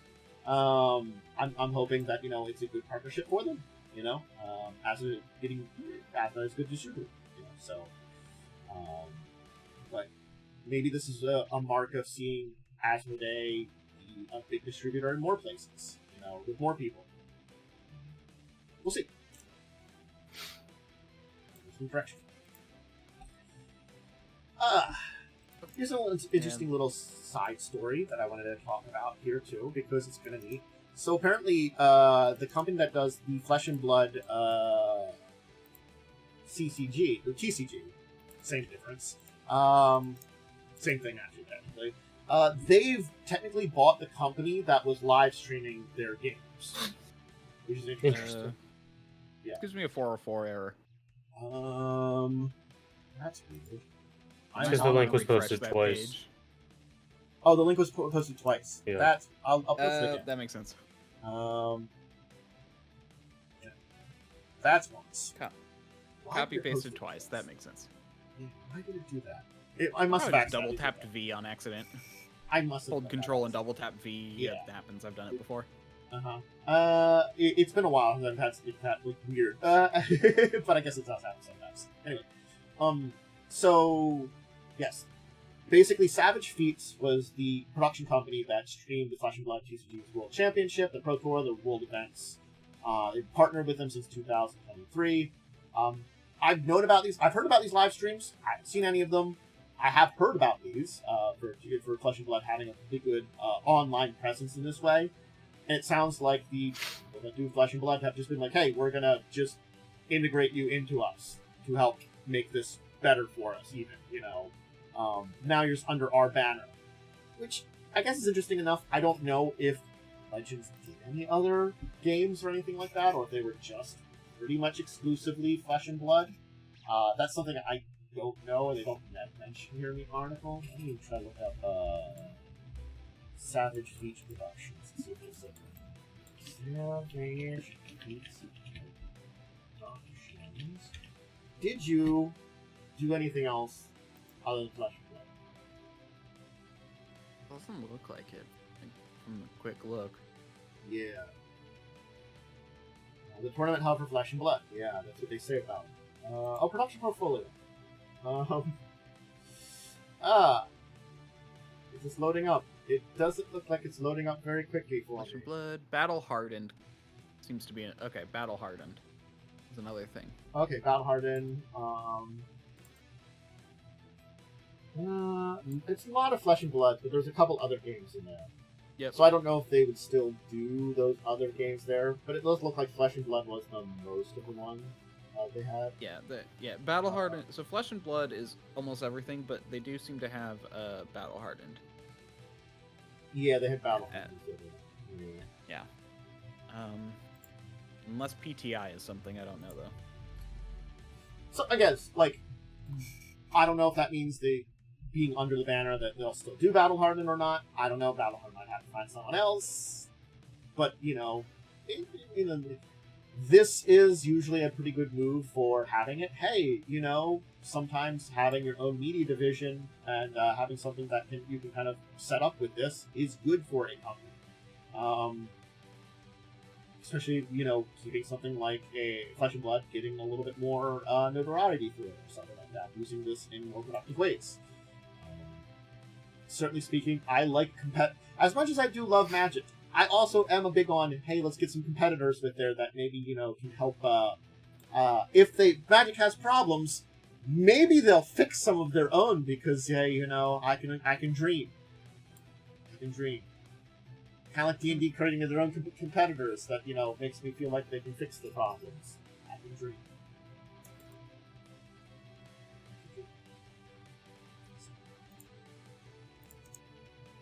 Alright, Momo, you want to talk about Edgerunners?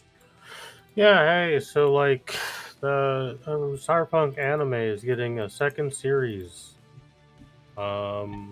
which is good because the first series was incredibly good and also incredibly depressing. Also, don't watch the teaser trailer if you haven't watched the first series because it just full on spoils all of it.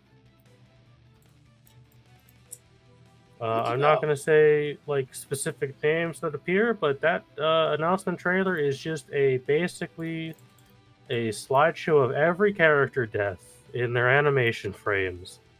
Because I guess they really wanted you to know who's not coming back. Ha! That's ha. Don't worry about these people. Yeah, they're horribly dead. Yeah, they're dead. Don't worry about it. Mm-hmm. Yeah, I got announced yesterday, which is like, well, technically today, I think, or last night, which is very cool. Also, the article contains a spoiler, so be warned. I guess it's sometimes hard to get away from those kind of things. The tagline of the show is a spoiler. So just be forewarned on that one. If you're looking to... Also, maybe don't be, because if you know anything about Cyberpunk, you won't be surprised. My knowledge on Cyberpunk lore is a little low, so I would not be surprised. Well, it's more that, like, no one gets a happy ending in this franchise kind of deal. Yeah. Yeah. No, I'm excited to watch it because they've promised it'll be even more depressing. Good God, did the first series make me really sad for like a month. Oof. Jeez. Ouch.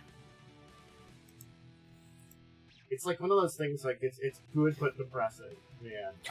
There is a song that is both in the game and show that I cannot hear that song without being sad now because of it. It's rough, dude. That show is rough. It might be my favorite anime, but my God. It's definitely, it's one of those things that's interesting here, but also it's like, because I thought about, like, watching that, but now I'm more akin to, you know what? I think I'm good. I think I'm good. No, I think I don't need to. Then. It's real, like, depressing. Because, like, it was one of those things was it the one thing that, like, made me be like, you know what? I don't need to see these depressing things. Grave of the Fireflies. That was the one.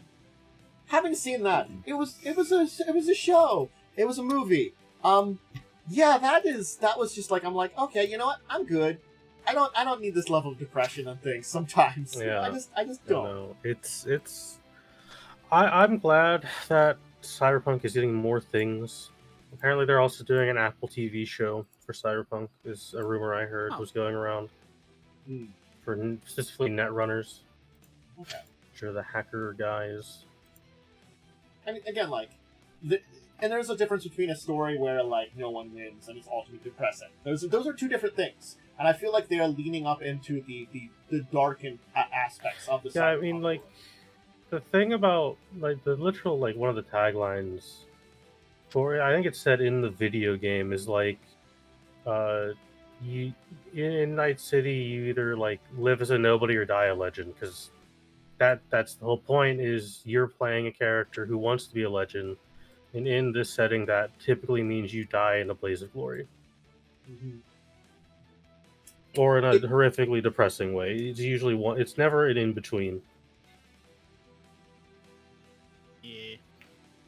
Yeah, man. It's like people, I think, deeply underestimate how, like, depressing the franchise is. Yeah, it's this one interesting thing that I'm thinking about it, because the two big, like, cyberpunk related, or cyberpunk as a genre related things, and yes, it's I think I can't remember the exact term, because Shadowrun is very cyberpunk, but it's also like the Shadowrun's got some other stuff going on.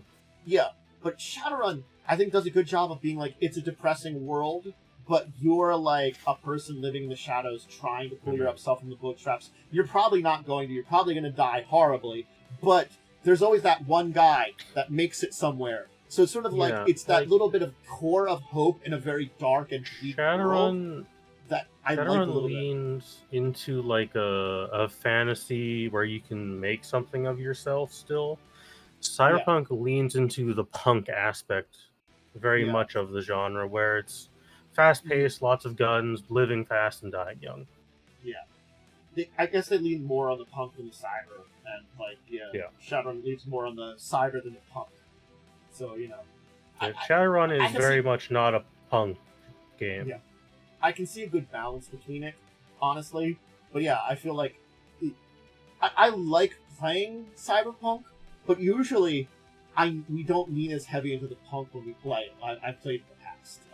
It leads into just the general overall theme of cyberpunk as the overall genre, which has some of that. But yeah, it's interesting to see that the stories just go in that direction. It also very much mirrors how the game is played, because the game I don't know how much I'll read because I haven't played Red yet, but in older editions of Cyberpunk for 2020, your health never increased. No matter how much you got better as like a character with equipment, your health always stayed the same. So you could just always throughout the game be one shot and killed. I'm not gonna lie, I think that's for both that one and Shadowrun. Your health is it's a set number. If you get hit by certain things, it will kill you. Maybe with some good armor, you can take one bullet, but that second one's gonna take you down. Yeah.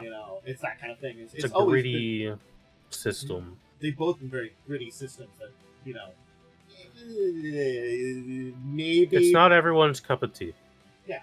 I think that's the thing about it, too. It's maybe your friend with some magic might be able to heal you a little bit, but he's got to get lucky when you get shot through the head, Yeah. It's I don't think I can fix this. Guys, I don't think I can bring him back. I don't think I can fix this. I think it's a little much. I don't mind very deadly systems too. It's one of those. I have a special place in my heart for the Cyberpunk games because it is the first tabletop RPG I ever played. Oh, interesting.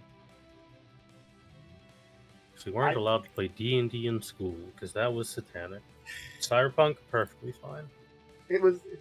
You know what was it for the school I was at? It was you weren't allowed to play D&D, but World of Darkness was fine. Yeah, that might be on the same level of not okay as Cyberpunk.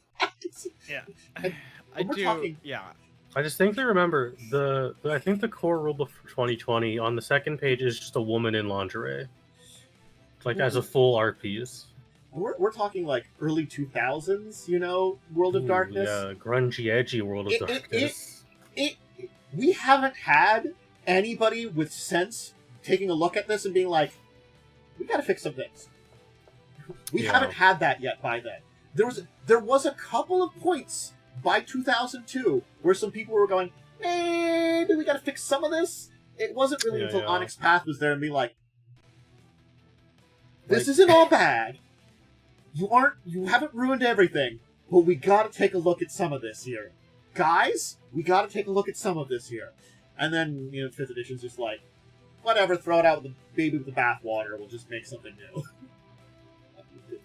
Anyway, no, that was what we had. That's my favorite thing to tell people is we weren't allowed to play D&D in school, but we were allowed to play Cyberpunk. We were allowed to play D&D at my school. We also weren't allowed Pokemon cards, but Yu-Gi-Oh was fine because I think the teachers didn't know what Yu-Gi-Oh was. Well, we weren't allowed Pokemon or Yu-Gi-Oh cards, but that was more just because, that was elementary school specifically. I don't remember in high school, but in high school, anything when it was fine, but in middle school we were not. We were heavily restricted on what we could do in clubs. Yeah, high school, the basically tabletop club we were in had 3 games that were banned. Mm-hmm. Pokemon, because of the trading issues. Yeah. And it was really just because of trading, theft and trading. I think was the biggest. That's a big problem with Pokemon cards. Yeah.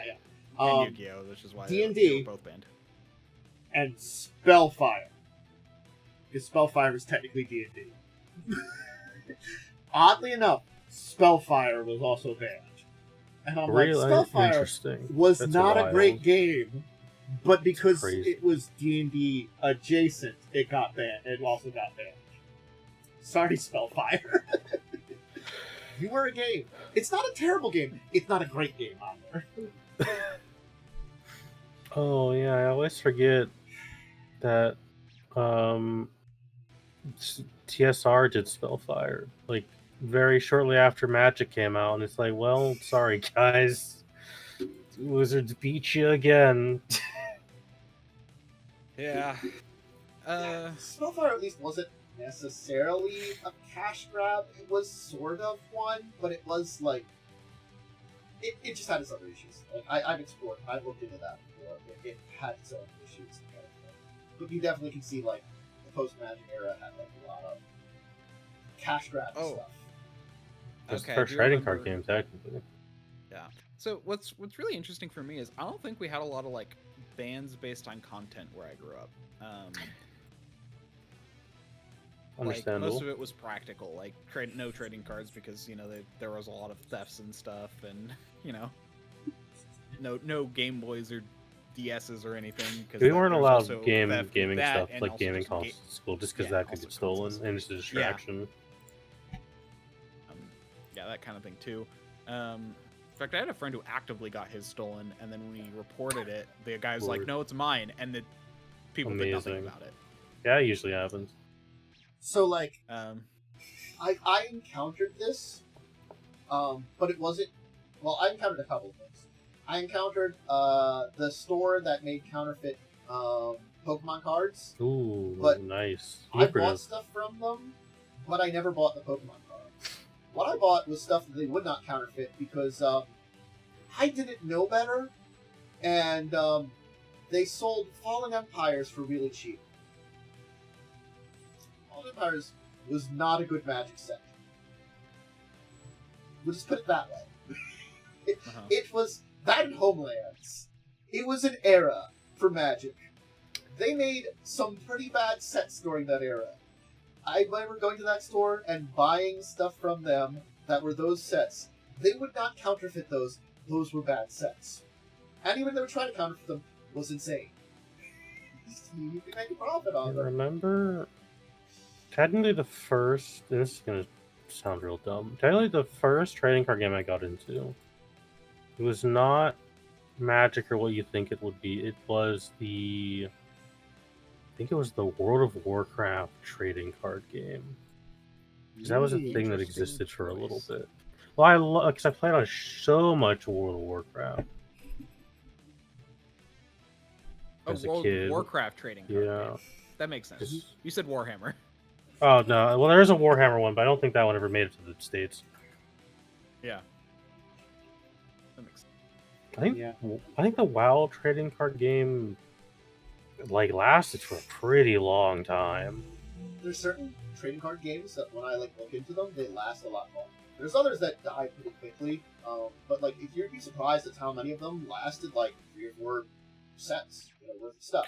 Well, I do remember. So the WoW TCG died, and then Hearthstone was announced a year later. I can tell the story. I plug my own channel, go check it out. I kind of go through these sort of things. The Civil War Battle trading card game, or the collectible card game, had 3 sets. I'm not gonna lie, I looked into this game, I read up the rules.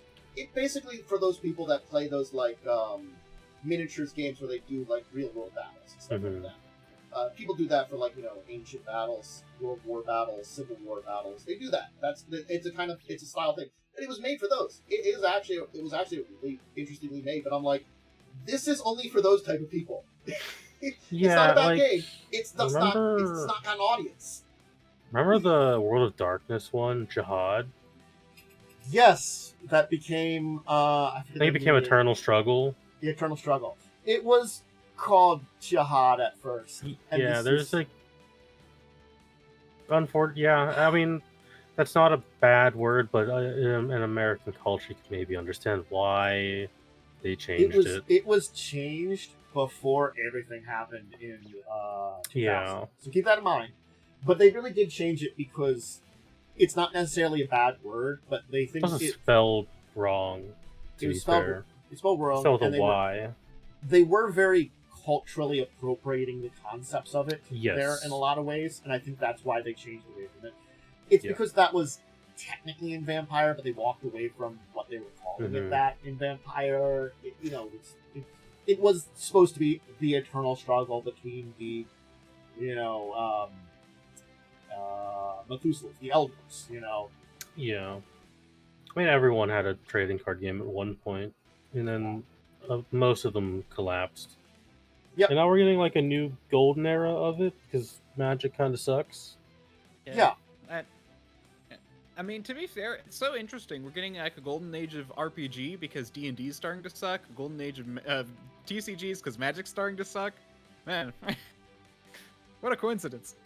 I mean, again, there's also those couple that have stayed around and will always stay around. Pokemon has its fans. Yu-Gi-Oh! Has its fans. Pokemon's the biggest trading card game right now. They are more collectible than games, though, in a lot of ways. Good luck finding them, though.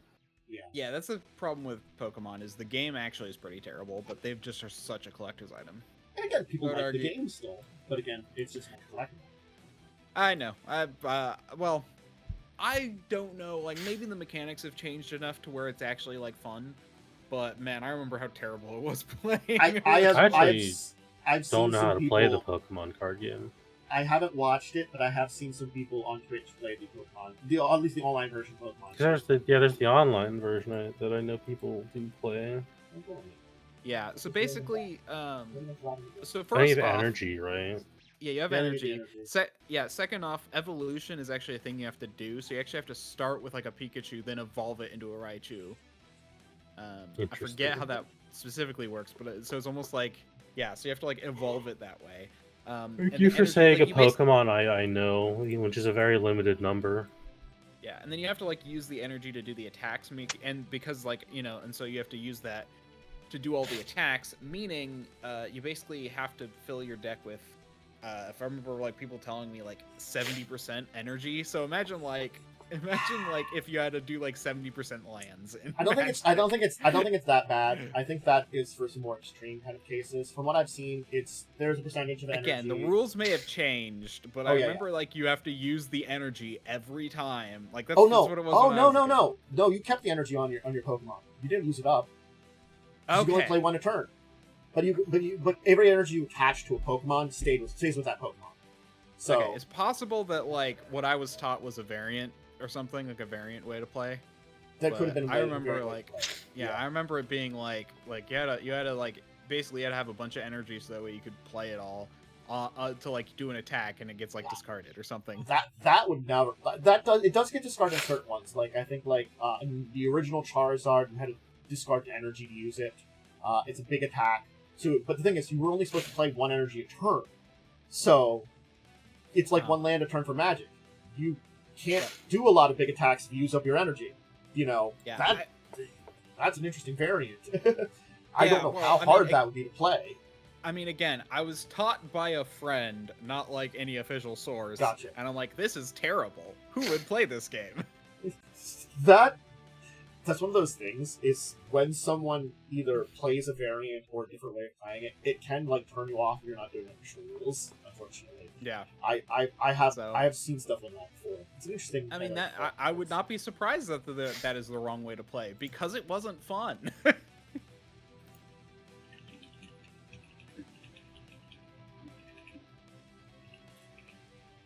That's an interesting one. That's the thing, yeah. Anyway, I guess back to the original topic. So we've kind of like gone from topic here. Yeah. Oh, Edgerrunner's season 2. Anyway, shall we get into our deeper discussion topic? And this is one interesting one I want to talk about because I've kind of used it in a couple of games I've had. But I don't know if I've done it like right. That's what I mean.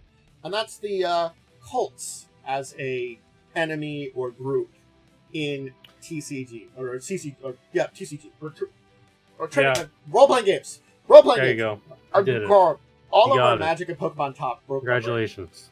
I mean, I did a version of a cult in Records of Evil. It felt, but the cult really didn't exist because it was like it went away at the beginning. It was just you guys.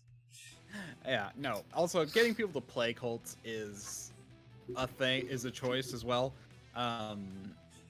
Gosh, I looked into this a while ago. Let's see, fine. It's like cults as like a concept are, I don't know if they're ever like used right. Like as, because they're like, you know, I think like in Crimson Throne, the like they kind of like call the Red Mantis people cultists, but I don't really think they the are. reason why that's the case is a lot of tabletop RPGs use cults to just be like, okay, this is an organized faith in which is evil. Yeah, or it's an underground religion. Yeah, It, which like, is not the definition of a cult. Yeah, like I can see like, you know, a variant of a religion being cult, or maybe like a secret, like, you know, a like a demon worshipping cult. You could call it a cult then, because they're like, you know, secretive. They're worshiping something that's not normal. You know, okay, cool. That feels like it fits a little bit more in the definition, I guess.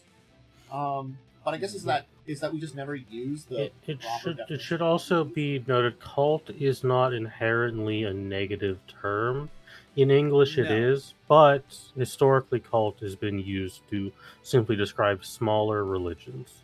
Yeah. I have also so there's it depends on how you're doing it. Like the way it's defined in America, in English, in America specifically, is kind of as you would expect, like, you know, gosh, I forget the names of all the cults, but yeah, you know what I mean, like the punch cult and the alien cults and the. I think in America here, particularly if you use the word cult as a word, it traditionally describes a religious group that tends to be very extreme or outside of any of the norms. That kind of it has a negative connotation, particularly, you know.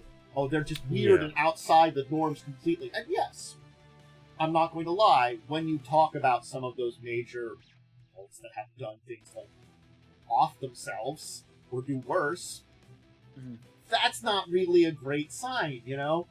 But those aren't the only ones, technically. Yeah, in the modern definition, cults are defined as usually one of three things: political cults, doomsday cult, or destructive cult. You don't really need to use that for D&D, because D&D is not a framework of modern society. Cult should more be its historical term when you're using in D&D, which is a smaller sect of a faith. Yeah, so there are a few. So I actually just decided to look up the definition of cult, which I actually think is probably important to talk about as well. And like, the primary definition of cult is a system of religious venerations and devotions directed towards a particular figure or object. Basically, it's a religion that basically makes an object or person important, rather than, like, you know, a faith. And then another definition is a relatively small group of people having religious beliefs or practices regarded by others as strange or sinister. And that's kind of where I think America tends to have the definition of cult. There's the more modern definition.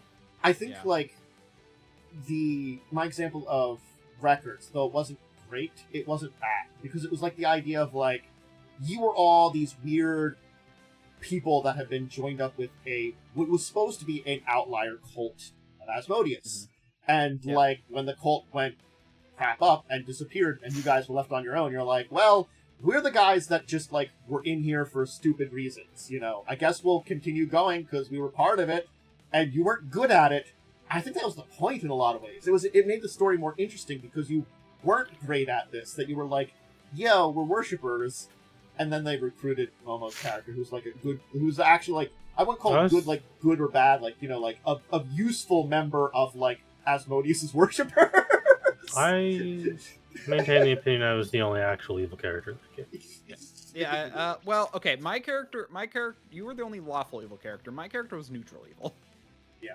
Yeah, and then we had, like, a chaotic neutral and probably a lawful neutral chaotic character. good. No, there was a chaotic I think one of them was chaotic good. Might be. I think Jesse's character was chaotic neutral, and I think Yeah, God. the last one was chaotic good. She Yeah. kept wanting to help things. Yeah. You know. But yeah, oh, there's one more definition of cult that I think is important to mention: a person or thing that is popular or fashionable, especially among a particular section of society. Mhm. Oh, I'm joking. Yeah.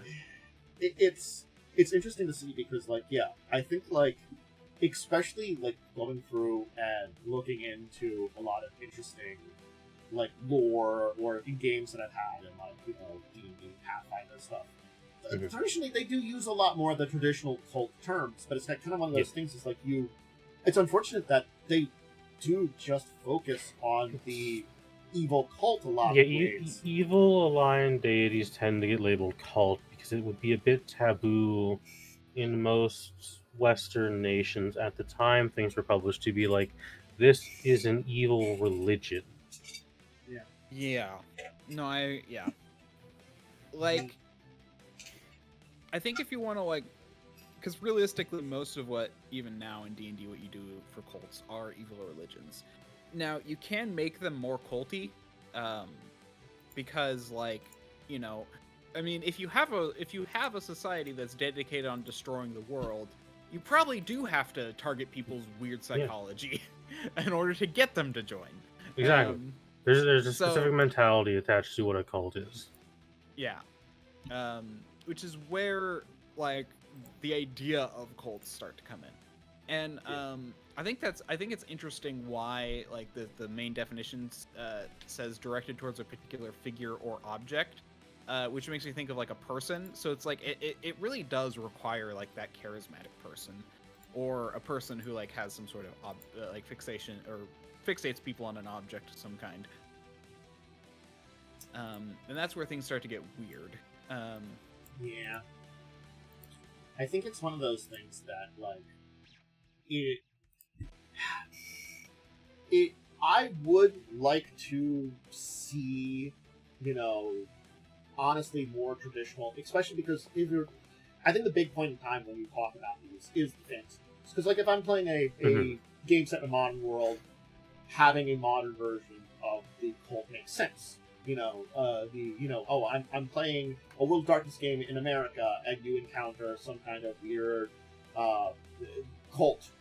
Okay, you're going to, like, definitely push that by the version of it. But with the historical kind of terms of it and the kind of ideas of it, how would you otherwise define it or talk about it and discuss it other than those terms? You know, and even if you are going in that direction and describing it with the idealism term cult, shouldn't we have ones that are not just evil too? You know, wouldn't the, like, you know, we should have more of those. Like, hey, the worshippers of this, divine servant of this one god, they were like, you know, that one god's great, but we really worship, you know, this servant here. That might be small enough to be considered a cult. Yeah, I think another way to consider a cult would be maybe like an interesting way to make a non-evil cult would basically be like, okay, a hero 1,000 years ago slew the great evil with this sword, and this sword is now in the stone, sealing away the evil, and we are the cult who protects it. That's a good way to do a cult, a good cult, where it's like they aren't about, like, a religion. They aren't, like, worshiping a deity who has power. They are single-mindedly focused on keeping this object safe. Yeah, and I think that kind of, like, define it as this as more of an order or something like that too. And again, you can still do that. That's the thing. Like, it still would be a cult. Like, it's just we would define it in Western society as an order, and that's kind of the problem with the language, is that, like, that's how. Like, what's the difference between a cult and an order? Basically, it depends on who you ask and what like the subject material is. You know, orders tend to be very culty because they tend to, like, have specific ideals. They have chants, they have mantras, they have strict societies, they can be very culty.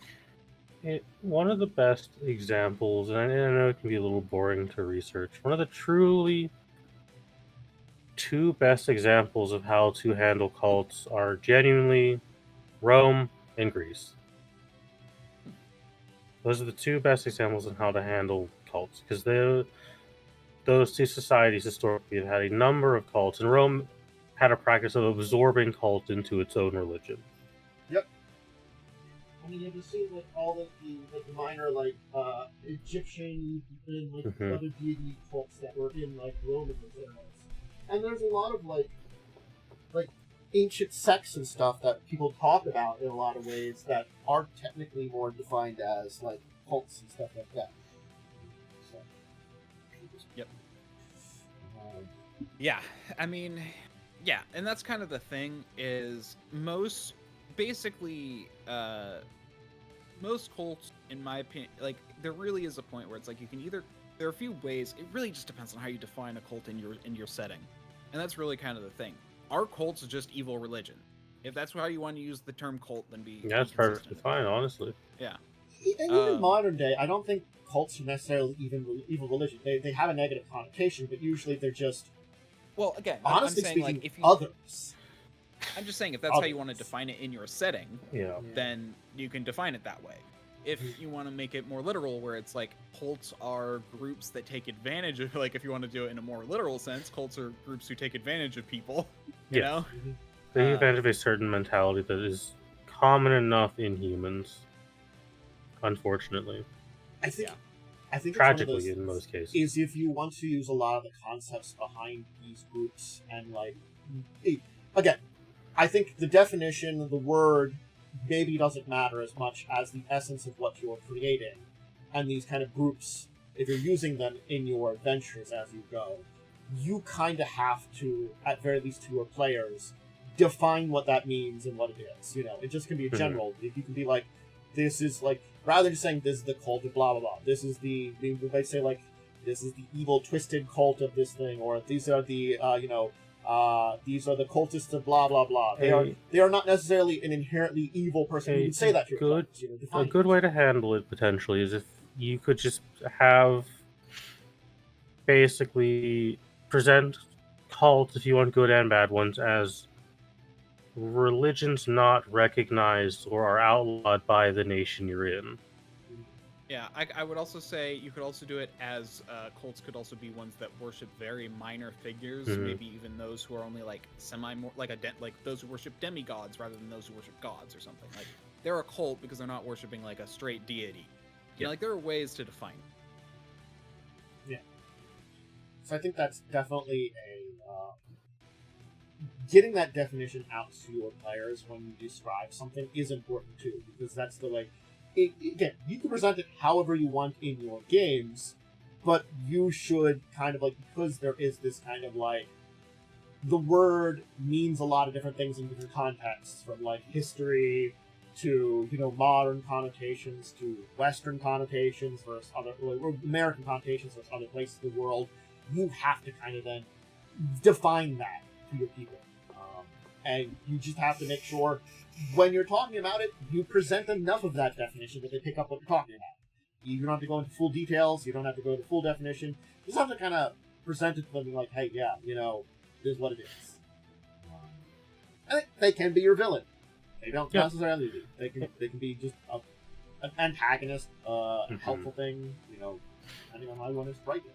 If you are doing a cult as a villain, you should give the players a chance to fully experience or be told their ideology, so there is more understanding on what they are. And also, if you're doing like an evil cult, I do recommend don't fall into the trap of cult leader is a crusty, smelly, ugly man. That's traditionally not how it goes. Usually a cult leader is actually quite charismatic and relatively plain looking, because they're supposed to blend in a little bit better. Because there's a lot of cult stuff I've read up on and listened to, and I'll tell you, most cult leaders are maybe some of the most boring people to actually listen to in real life, but they have Mhm. a certain charisma to the way they speak that can fool in certain people. So don't make your cult leader an old grody man, because it's probably no one's gonna listen to that guy probably. And again, if you want to, that's definitely really good advice for if you're making them your antagonist, your enemy. Mhm. If you're just making them something that could be a problem to players, then it comes down to how they interact. Depends on how you really present things. Sometimes your players start a cult. That's also true. It's happened a few times in games I've been in. Sometimes players just do things that are. Sometimes they make some silly decisions. Sometimes they're really terrible cultists. Sometimes they're really bad at being cultists. Look, I'm gonna say I enjoyed Records a lot, but it was such an interesting thing of grabbing a bunch of people that none of them the charismatic leader. The charismatic leader was dead. What are the people that still believe in that cult going to have to try to do to pick up the pieces? I'm gonna be honest. I love that character. Marcel was just she was very much no nonsense, and she was just very much oh yes, we do this. I don't care if I have evil. The only memory of that game I have is when I joined the party and was asked what I do for a living, and when I said I'm a professional hitman, I recall, I think it was the tiefling being like, "That's a little too evil." Yep.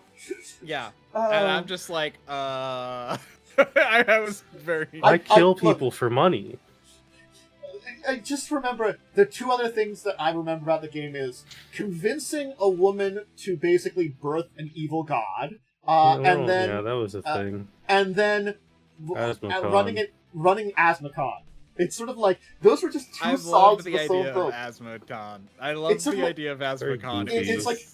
It's that was the convincing woman was the depths of your evil that I feel like you went to, and then you balance it out with Asmodee, and I'm okay. I had to lighten the tone a little bit. This makes sense. But it was you finally did. It's up until then, you kind of had been evil, but that was when you fully went I guess this is this is what we're gonna do, because it's the depths of the evil you're going to do, and I'm it was. You were technically an evil cult. You weren't a very good one by not well at your job, but you were technically. Got the job done, and that's all that matters. Mm-hmm. It was a thing, and it was interesting. Not gonna lie. But I guess I feel that's the example I want to go to, even though it's a weird example, because I do feel there's examples that really don't feel like cult.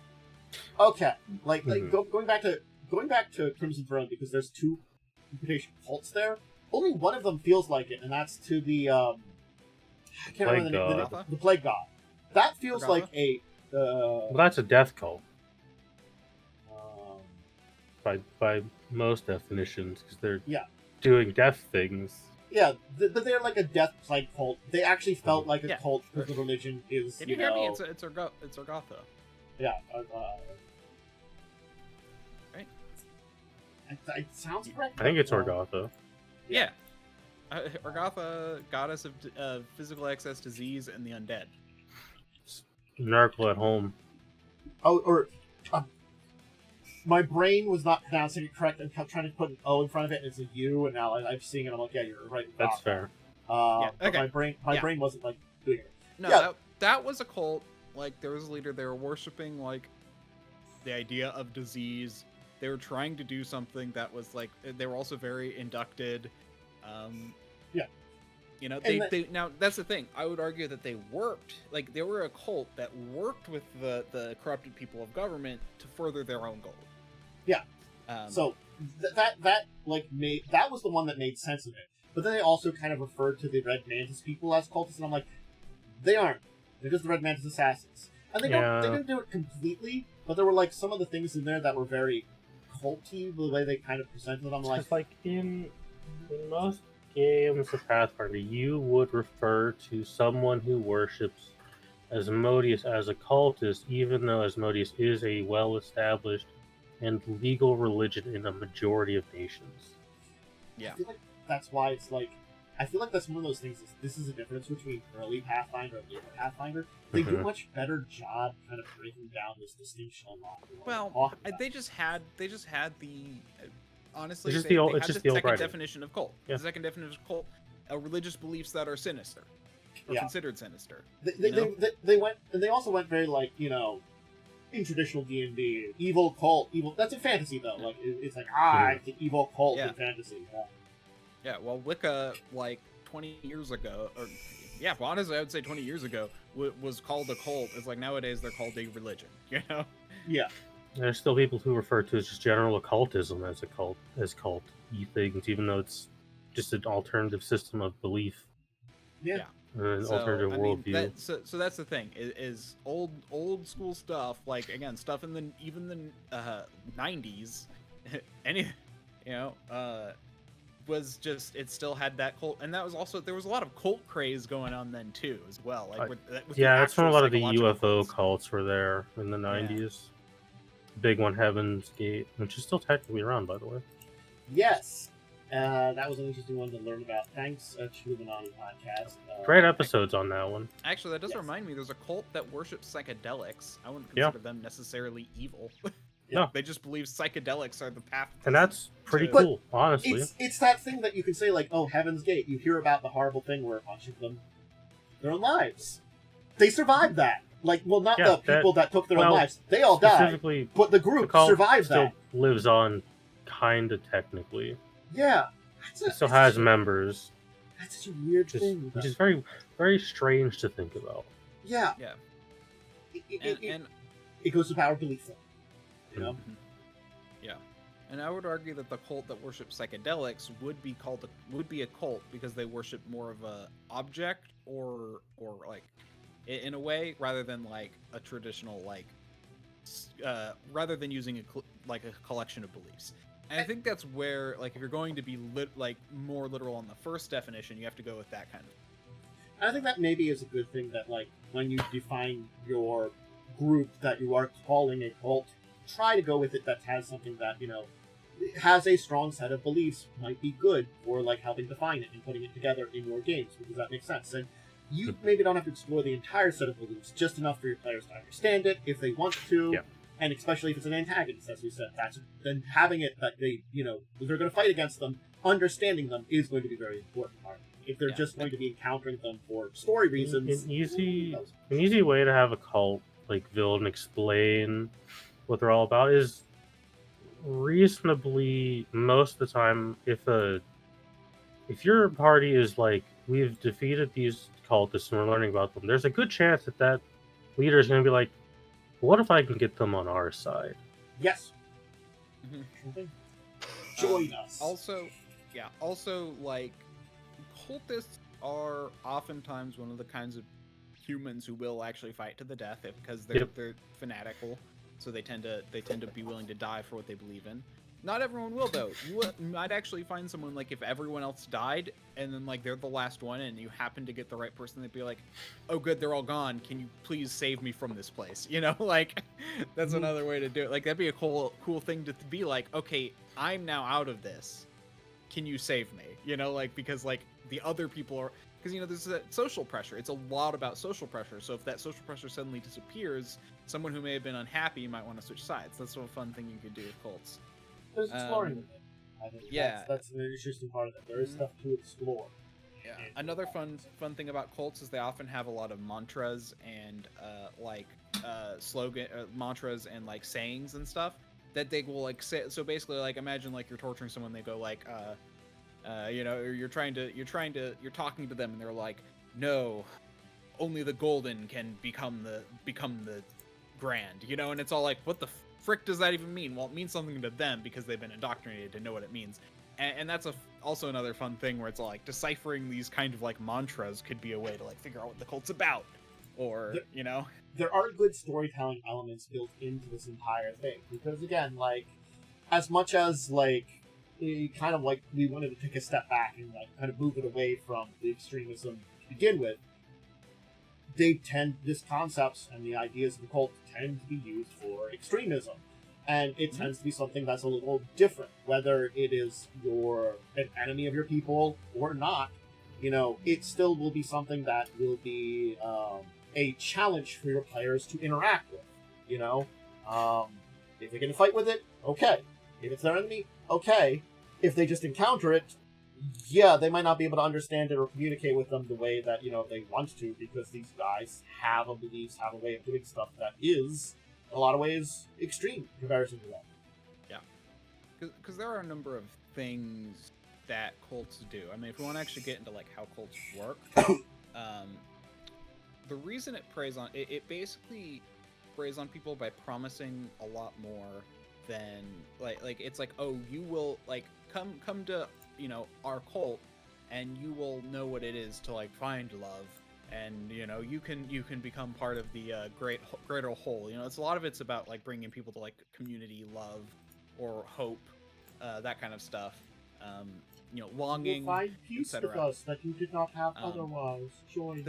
Then what they do is they start to and then what they do is they actually will make you go through rites of passage and stuff to basically make you feel included, and then they actually will often start you at the bottom but accelerate you through the ranks in a way that honestly kind of triggers a lot of the I forget what that's called, but the feeling of progression through their society. They also will indoctrinate you to see the world kind of black and white, okay, these are good, these are bad. They isolate you. That's how they do it too, is oftentimes they isolate you. And then they and then they also will they basically brainwash you into personally that anyone who doesn't agree with you and they actually will go anyone who doesn't agree with you is against you. They'll personalize it for the person as well, but they'll basically make it us versus them, a lot of that mentality, and like I said, a lot of mantras, because and a lot of sayings to basically keep you thinking about a simple saying that has a lot of meaning behind it is a lot easier to repeat and get into people's heads. Yep. And then this leads into paranoia. They basically try and make you, and then after all of that, their goal is to make you paranoid about everything else, making it so you're the only people who matter. Your cult is all who. So that's a real cult that targets people. That's how they work psychologically. And I think that's the thing too, is that traditionally, if you are going for the direction of evil cults, you probably want to use a lot of this stuff, because honestly speaking, they are going to be doing these kind of things. Cult, instead of just actual culty cults, who because this is where, because you need this kind of thing to get into weird things, oh, we're trying to bring about the end of the world. You have to make someone believe that that's a good thing, because I feel if you just go up to someone and say, hey, do you want to join our group that wants to just bring about the end of the universe, I feel most people would be I don't like stuff right now. I don't think that's the right way. You gotta convince them that in destroying the current universe, you'll make a new one where they will be ushered in as the first people. There's divine beings, because that is how a lot of actual tragic cults where people do kill themselves tend to work. Yeah. And that's the thing is, in the fantasy games, if I take Pathfinder, because I'm a little better on them, there are beings that are basically trying to destroy the world that will accept you as a worshiper or colluder because they just wanted to burn everything. You might want what's ever coming next or something better from it, Let's burn the universe down. There is the living apocalypse Rovaga. People worship that goddamn thing. It's the end of the universe kind of god. It's gonna sound. I'm gonna say something that sounds a little silly. Warhammer is actually maybe one of the best examples for how cults can spread with how chaos works in 40k, and it is simply because life in the Imperium is so bad for the average person that the small promise that chaos gives you of freedom, well, it can't be much worse than what you're already living. Because at least under chaos, they're offering you a little bit of power, a little bit of freedom, and a little bit of escape from a tyrannical rule. Granted, it doesn't ever end up well for anyone who turns to chaos, because it's chaos. You're gonna turn into a horrible mutant, probably die. Or the other one I was thinking about, because I thanks to Ricky, I learned about them a little bit more. Gene stealing cults. Yeah. Where yes, there is a someone being converted to a creature to begin with. Yeah. They convince other people to join. You get this promise of there's something better than the Emperor, than the Imperium. You can live a better life, and you rise up, but the next thing you know, you're in the soup being drank by some bugs. Yeah. Mm-hmm. Yeah. That's the other thing. A lot of cults are about deception. Like Rovagug may convince you that there's something beyond or something or some other deity when they actually have no intention of actually creating a better universe for you. They just plan to kill you with everyone else, but they're getting you to help them further their own goal. Yeah. That's also very common with cults. Tzeentch and 40k is Tzeentch and Nurgle, I think, are the two best examples out of 40k for cults, because Tzeentch is the changer of ways. Kind of his whole thing is change for better or worse. He can following him can give you good things because it's all about changing your life. Granted, can give you really bad things as well. Usually, again, it's chaos. 40k is very currently coded to humanity needs the Emperor to survive, and I have a lot of disagreement with the current way 40k is written with that. But Nurgle, for example, sure, you will become like a plague-infested being, but if you're already terminally ill, worshipping and bringing Grandfather Nurgle into your heart makes you kind of immune to disease in a way, and you don't feel the pain of disease anymore.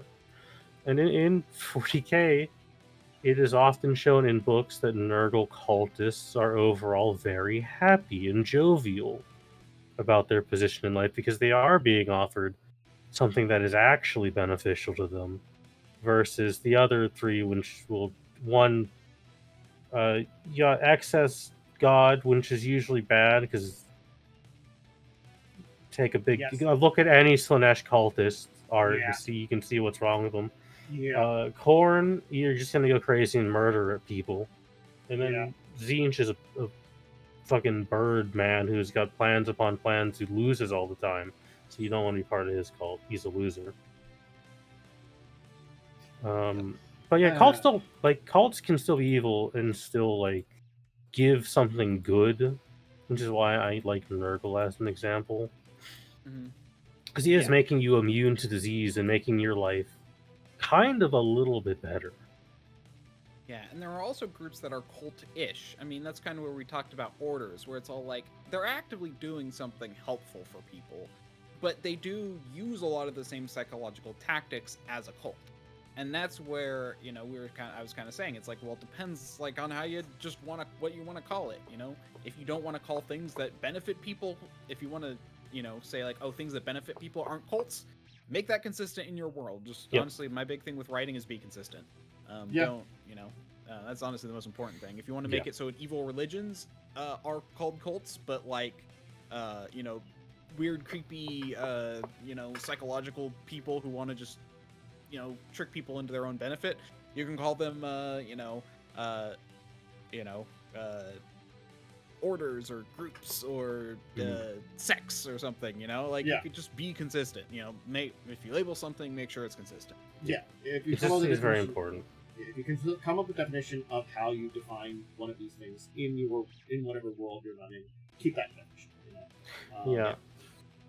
For an example, for one of the settings I work on a lot, I've made my sort of Deep Gnome Drow. Basically, all the Underdark creatures have their own society and nation, and they have the Imperial cult and the Dragon cult, which are two very different things. Imperial cult obviously is the worship of their ruler, who is an emperor. Dragon cults are the worship of the two dragon gods in the setting. But every religion in the Drow Nation is just called cult. All of them. There are Fey cults, demon cults, angelic cults. That's just how they term religion. Yeah, and that's the thing too. Is your consistency and your presenting that definition to your players when they are being used is very important. Yeah. And that's kind of why I wanted to bring up like the whole orders, like who are protecting something or helping people. I mean, like when you really get into it, like certain religions can get very culty in certain parts of their religion. You know, like, I mean, I'm gonna be honest. Like growing up in Christian, there are some really culty groups in Christianity who like take things way too far.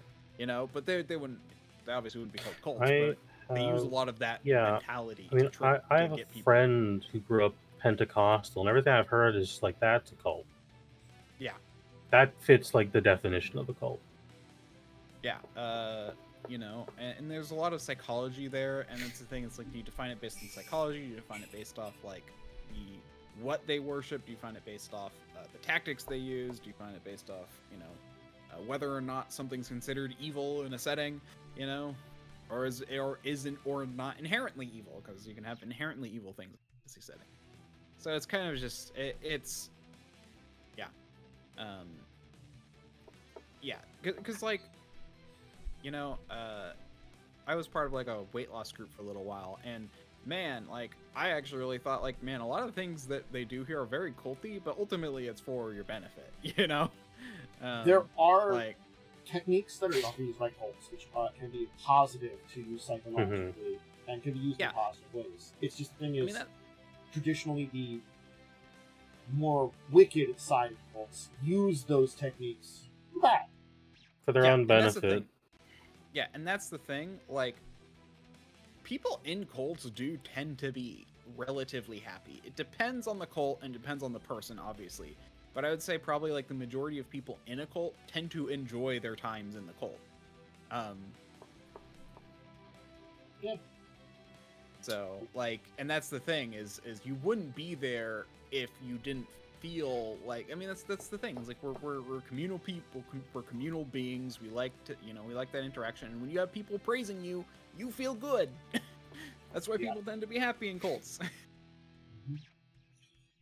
I think that's a pretty good place to leave that one. I think that was a good discussion on that. I thought it might be, and I feel like we put it up pretty good there. So, yeah, I tried to pivot at some point in the middle to talk more about how to run cults instead of just what is a cult, because we did spend a lot of time on that. Yeah, because I think there is a little bit more to definition, but that was good to yeah. All right. I think it's important to point out the definitions, because they are varied. Shall we talk about our week in gaming? Did anybody do anything last Sunday? I don't remember. I think we played Magic.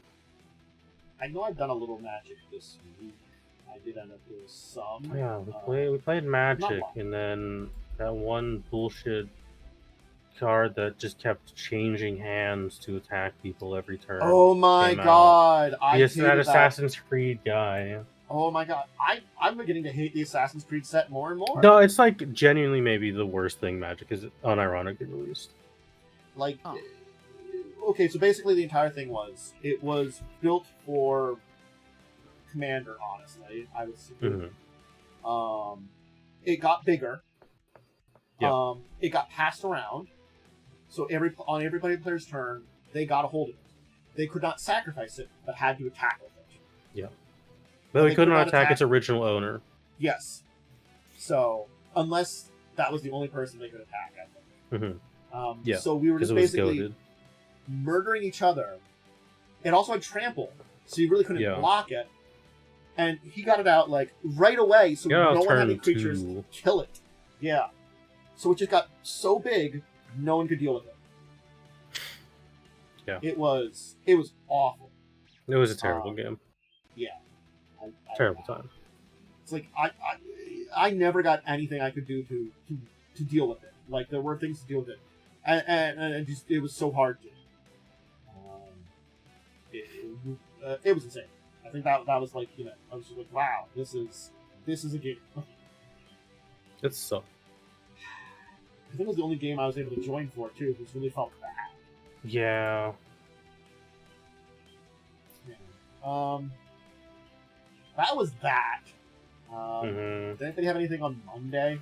Monday, we did River's game. We finished exploring the spaceship. We woke up a 10,000-year-old man, or cryopod, who I then proceeded to hit on because I don't know, I was very tired and bored that session. So I guess my character now has a 10,000-year-old rabbit person boyfriend to put on the pile of other boyfriends I've acquired in that game. But we maybe fucked up slightly because in waking him up, he realized, well, the ruin we're in is going to keep causing problems, so we need to blow it up. So we did that, and then the explosion was a little bit bigger than we thought it would be. And a several miles wide forest detonated in basically an atomic blast, and now the southern half of the country is on fire, out of control in a blazing inferno. All right. But out of it, we did get a spear that kills elves really good. So honestly, it's a win in my opinion, because we gotta go kill an elf because he's trying to blow up the planet. I guess if you're trying to kill someone, you're trying to blow up the planet, and you have a thing that's specifically made to kill them, that is a plus. The continent is gonna get blown up anyways, because Lightning, River, and I are all running on the same continent, and Lightning and I have taken River's words that they want to physically change the shape of the continent. We've taken that literally and are just blowing up chunks of it in our games. So, River can deal with that. Anyways, there's a permanently burning forest in the south of one of the countries now, so... I guess, if you That's if you pretty wanna, cool. If you want to go in a certain direction, you just blow everything up. As all setting, if you want to change a setting, really, it's fixed by blowing stuff up. I mean, sure. That's not wrong. Yeah, we basically, I think, detonated a fusion reactor. That is technically correct. I mean, if you think about real life, there were a lot of big changes that were caused by blowing things up. Noble, Twin Towers.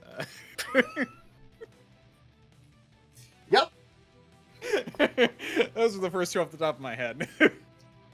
There were some other ones that I had that were, God. not there. But, you can go along with those too. Sorry, that was probably not the best two to go with, but those were the first two I thought. Mr. Dungeon Master, a second explosion has hit the campaign. Is it unusual that in the last month that the second Twin Towers related joke that I've heard? I hear them all the time. It's been 24 years. It's been enough time. I think the reason I'm that's where my brain went is because I literally saw a meme about it earlier today. So. Humor is a form of coping. Look, I will. Means you've moved past it if you can laugh at it. I will always remember a game I was playing where we happened to be get on a fight on a dragon taxi, and the dragon set on fire, and then it went unconscious and fell into a tower. And that actually happened in the game. That's pretty funny. It was one of those Chinese dragons, so I tried to maneuver it, but I pulled out its whiskers instead, and was oh, well, that didn't work. Yep, it happened. Well, that's Tuesday. Did anybody do anything on Tuesday? We had Lightning's game, where we've on the same setting where the school game is happening at the same time. So we also got to witness the explosion, which apparently visible from the other side of the continent. So it's going real good on that continent right now. Yeah. We are driving around in our basically Honda Accord. God, it's a Honda Accord. It's just a dumb. I don't know why we keep bringing Honda Accords into our D&D game. I don't understand why, but it happens so many times with me and Lightning. It's even worse because it's a Honda Accord, but Joe's character modified it to be an off-road vehicle because there are no roads in this fantasy world. But we're chasing down a powerful demon that escaped the demon planet because demons aren't supposed to leave that planet because they're in prison there basically. So he came to this cool cursed planet called Torvelia, and apparently is now just slaughtering elves. So the elf population might not exist very soon. So we gotta go capture him and then deal with that guy. But we stopped at a town. We learned there's a demon cult, and then we barged into the base and we had a standoff. And while everyone was standing around debating what to do, I just fireballed a group of dudes. I killed them on one shot, and then everyone got mad at me. So for the next combat, maybe I just won't do anything because they keep yelling at me when I kill people. But it seemed like it was a helpful thing. I'm not gonna lie. They were cultists and evil. They're literally trying to blow up the planet. It's so weird because there's a hypocrisy in this party that has been present since the start that I'm probably going to bring up next session because I'm playing a demon currently, and it's cool for the party to kill my people, but if I kill one mortal and that's not okay. No, we gotta have a talk about that. Sounds like an adventure. I blow up one room and it's suddenly not fine. Mm-hmm. I love that. We had the Wednesday game. Yes. And you guys, they ended up basically in a cursed city. Nice. One of the cities in the lands that have already been cursed. Oh yeah. It was awful. And they're like, wow, they're doing some pretty awful things if this is what they leave the place in that they're going to. Yep. It rained flesh-eating maggots. Nice. Yeah. Let's steal that one. Mm-hmm. Like they just started feeling terrible, and when they were able to get them out, they just emerged from their skin, Hell yeah. It was kind of awful. Rain flesh-eating maggots. The plants all tried to devour them alive. They encountered plenty of horrific mutants, and it was just a pleasant time. And the weird psychic birds seemed to keep them away for some reason, which we did not figure out. You'll probably figure that one out eventually. There really actually was a reason behind the horrific bird monstrosity keeping them away, but you didn't really look into it. Well, yeah, I totally get it. Like, we could have, but we also could have, gotten the hell out of there ASAP. Which is what we chose to do. Yeah, you left your bird monster behind. I was sad. It probably would have drowned because they teleported. They basically found a teleportation circle that was destroyed when this place was abandoned. Reactivated temporarily, poorly, so that it was going to explode after they used it. Basically, they jury-rigged it to work. Teleported randomly away. Nice. And now one of them is stuck in a log floating down a river, or stuck in a river, and the rest of them are being swept away in the river. And that's where we left off. Yep. I thought it was a very fun episode as far as like story goes. I think it's fine that like there are mysteries we didn't figure out, but I think that was fine. Yeah. I think it was one of those things is with the previous episode of being like, the talk that Joe had, where he realized it was like with the shadow of the Dreadlord, that was very good point in that one. We're like, oh, maybe we can find peace, and then you end up there and you're like, oh, yeah, man. It's that juxtaposition between these two things of like the little bit of hope and like a wow, man. Jesus. There are some effects there. And is that everywhere across the entire country? Is this because it was a place with people that's just amplified the problems? You don't know. But you'll find out eventually, maybe. Eventually, maybe. We'll see. It was an interesting session. I haven't done anything on Thursday. I made a Pathfinder character on Thursday. Well, most of one. I basically did it over the course of 3 days.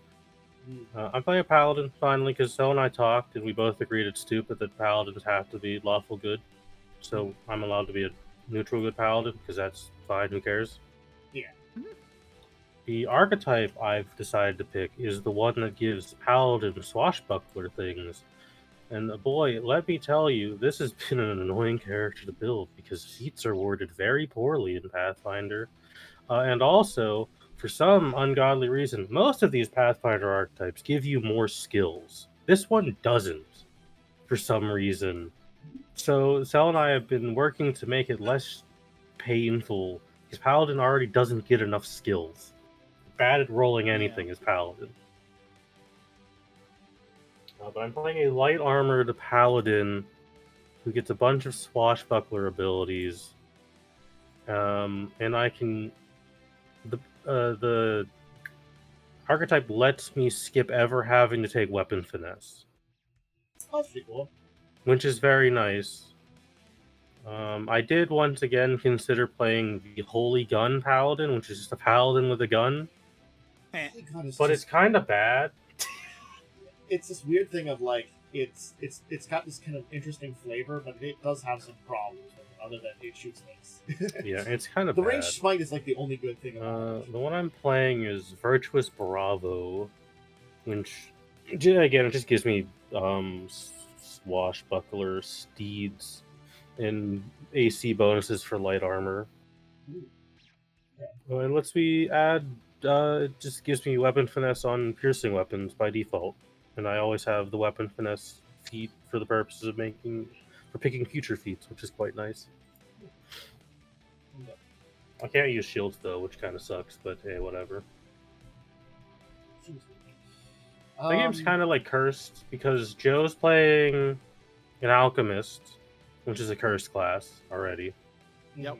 Lightning's playing a ranger. Jay has only played Pathfinder once in his life. He's playing a sorcerer.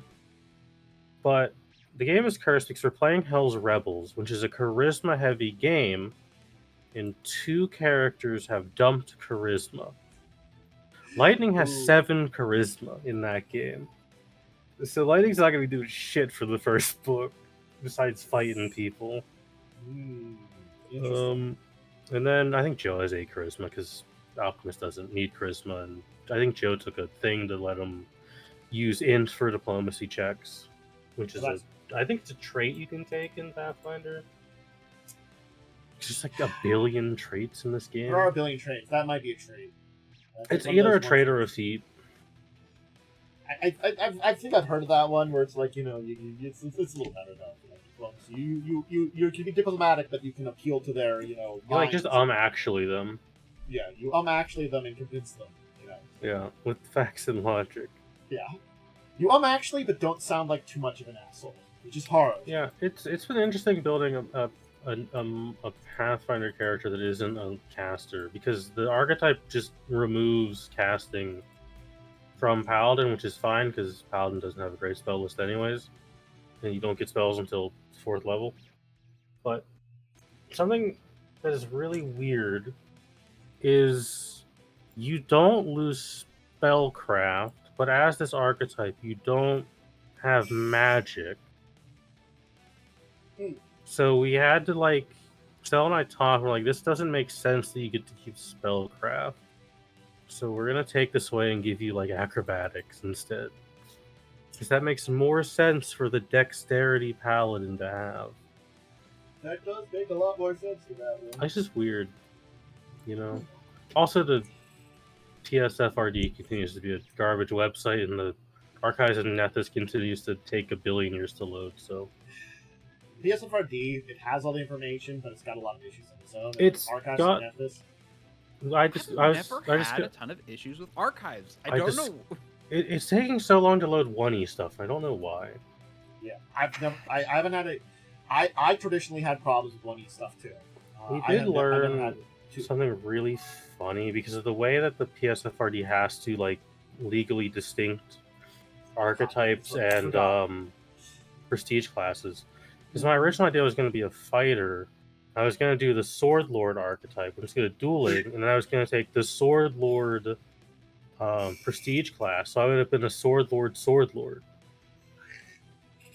Because they can't call it the proper name on this website. Which makes trying to find these very annoying. It's that weird thing that, like, Archives basically they didn't do some stupid shit that PSFR did. PSFR like, did some stupid shit and got in trouble, and then the Pathfinder was like, no, don't do that. And so they can't. It's like, because Archives and Athos will just put that stuff up on there. Yeah. Because of the way they do their things. But, no, I think it's the ads. Is the problem. PSFR Most likely. has all the ads. I have ad blocked for every website known to man, so... Yeah. It's so funny. Like, when it comes to ad block, I'm like, man, I wish I could disable it, but sadly... It's physically unsafe to not have an ad block. Yeah, it's physically unsafe. It also ruins, like, this... So, ads generally on web pages are prioritized, because... So, your stuff will load after the ad, meaning it actually slows down the loading of web pages. Many cases it just makes things completely unusable because there's just so many pop-ups and stuff. It's I would love to have like a small ad on the side that's like a normal thing, and I could actually support a website by looking at ads. Sadly, no. Yeah, it's just unfortunate. It'd be that way. I haven't done anything on Friday because we did our normal Friday gaming. I think I played more Magic with River yesterday. Okay. We did a couple games. We did some like just normal stuff. I accidentally made a way too overtuned deck because it's a spite deck when I have to play against Jay. In all honesty, because it's the commander that when you surveil, it gets +1/+1 for each time you surveil, and then at the end of your turn or at the beginning of your end step, you can bring a creature from your graveyard to the battlefield that's equal to that's mana cost is equal to the power of your commander of the card. So by like turn 4, my commander was a 15/15. So I just might not use that deck anymore because it's a little too much. Here's the thing, I having played a bunch of random commander games with folks, I feel like there are like the 4 or 5 of us that are like, we just doing some commander, and there's a couple of people. We're a little bit too try hard. Yeah, there's one of them, and I can't remember the name. Lynn's partner, I think Morb. But he has Master of Sauron. Yeah, he also has decks that are very just meme, not very good. His Go deck is so fucking disgusting, though. It's just like sometimes you're playing those that Morb's bringing out that Assassin's Creed guy. I was like, that's just you should know not to. Yeah, it's a casual pod. Mm-hmm. Just no on this. Unfortunately, I've realized I can't play my Mr. House deck because it is quite strong, even though it is very funny. Because it just involves me rolling a bunch of d20s and getting a shitload of robots very early. That is quite strong, but it's a gimmick deck, which is pretty easy to shut down, I think, in my opinion. But when I play it, I get targeted so hard. It sucks. I do want to. One of these days, I have to sit down and edit that crab deck I found a little bit because I feel like the crab deck is really funny. I love that deck so much. I don't know who made that, but there's a few edits I want to do. But after that, I'm like, I think I just want the crab deck because it's just so funny. It's a very funny deck.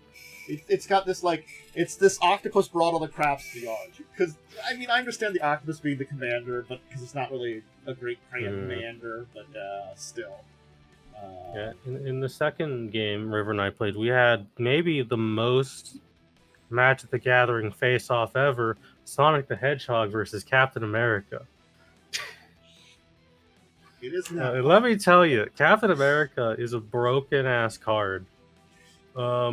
Because you equip things onto him, and then he can just throw them at things and deal so much damage. And apparently the deck I played had that stupid +10/+0 sword in it, so I just put that on Captain America. He's just chucking it at people. The worst equipment deck ever. Captain America, Cloud, it's so bad. All those terrible equipments. Just all the ways to free equip stuff, so then you have all the ridiculous expensive equipment. I have a deck I want to play one day that's just, it's a reverse Voltron where it's just full of like negative bonus equipments, and it has the commander that I can just put an equipment for free on any permanent on the game. So I would just be handing out garbage to people. Here you go. Did you have anything earlier today, Worm? Or were you I did not. It was canceled because, well, so basically we're in a very dangerous place right now, and one of the players couldn't make it, and we all kind of agreed that just like it's just too much to like for one character like to not be able to control themselves even, you know, because like what happens if they died while we're here, you know? 2E is very brutal, so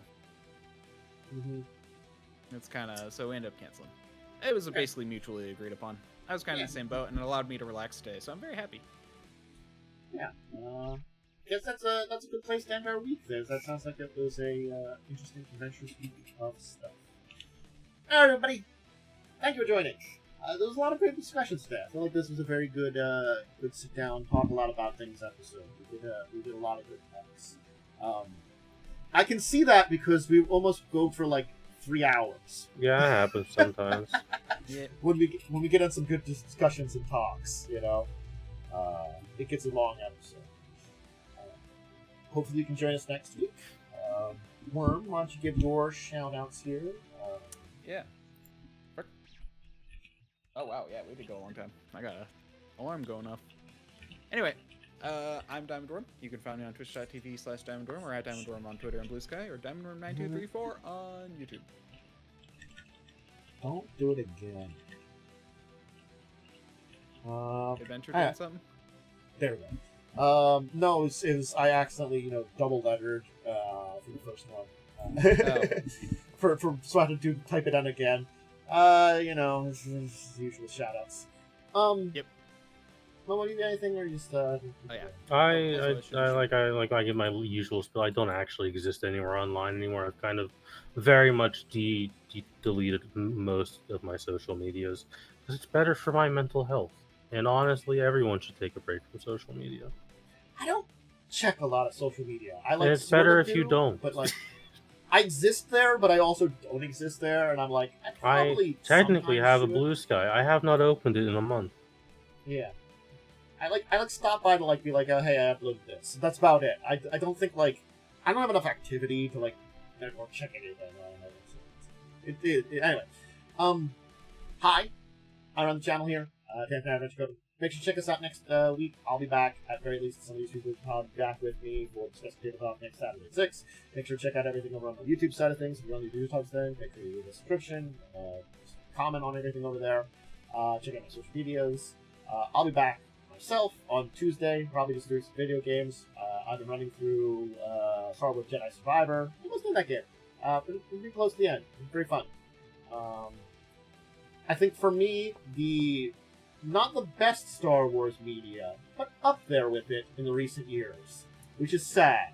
When I one day hope that other Star Wars media would be better, and it just had not. Did you fight Rick yet? Yes, I fought Rick. Hell yeah, the best boss. It was like Rick. Rick the door technician, the best boss fight. I think I just I did just one shot. I think he just one shot him, right? He just one shot him. I don't remember I think I drug him in Force-wise and struck him once, and he I'm pretty sure I threw an astromech at him. Rick was just it's some dude. And I'm like, Rick. It's just a guy. I love that. He's just a guy. He's just a guy, and he showed up. That's my favorite part of those two games is when you got that one stormtrooper left, and he's just now you have to face me, and then you just kill him immediately.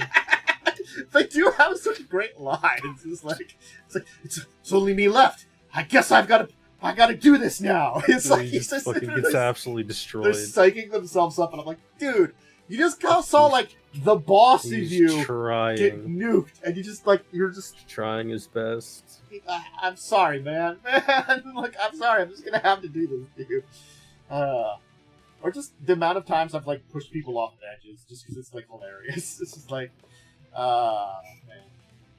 I do really enjoy parts of that game.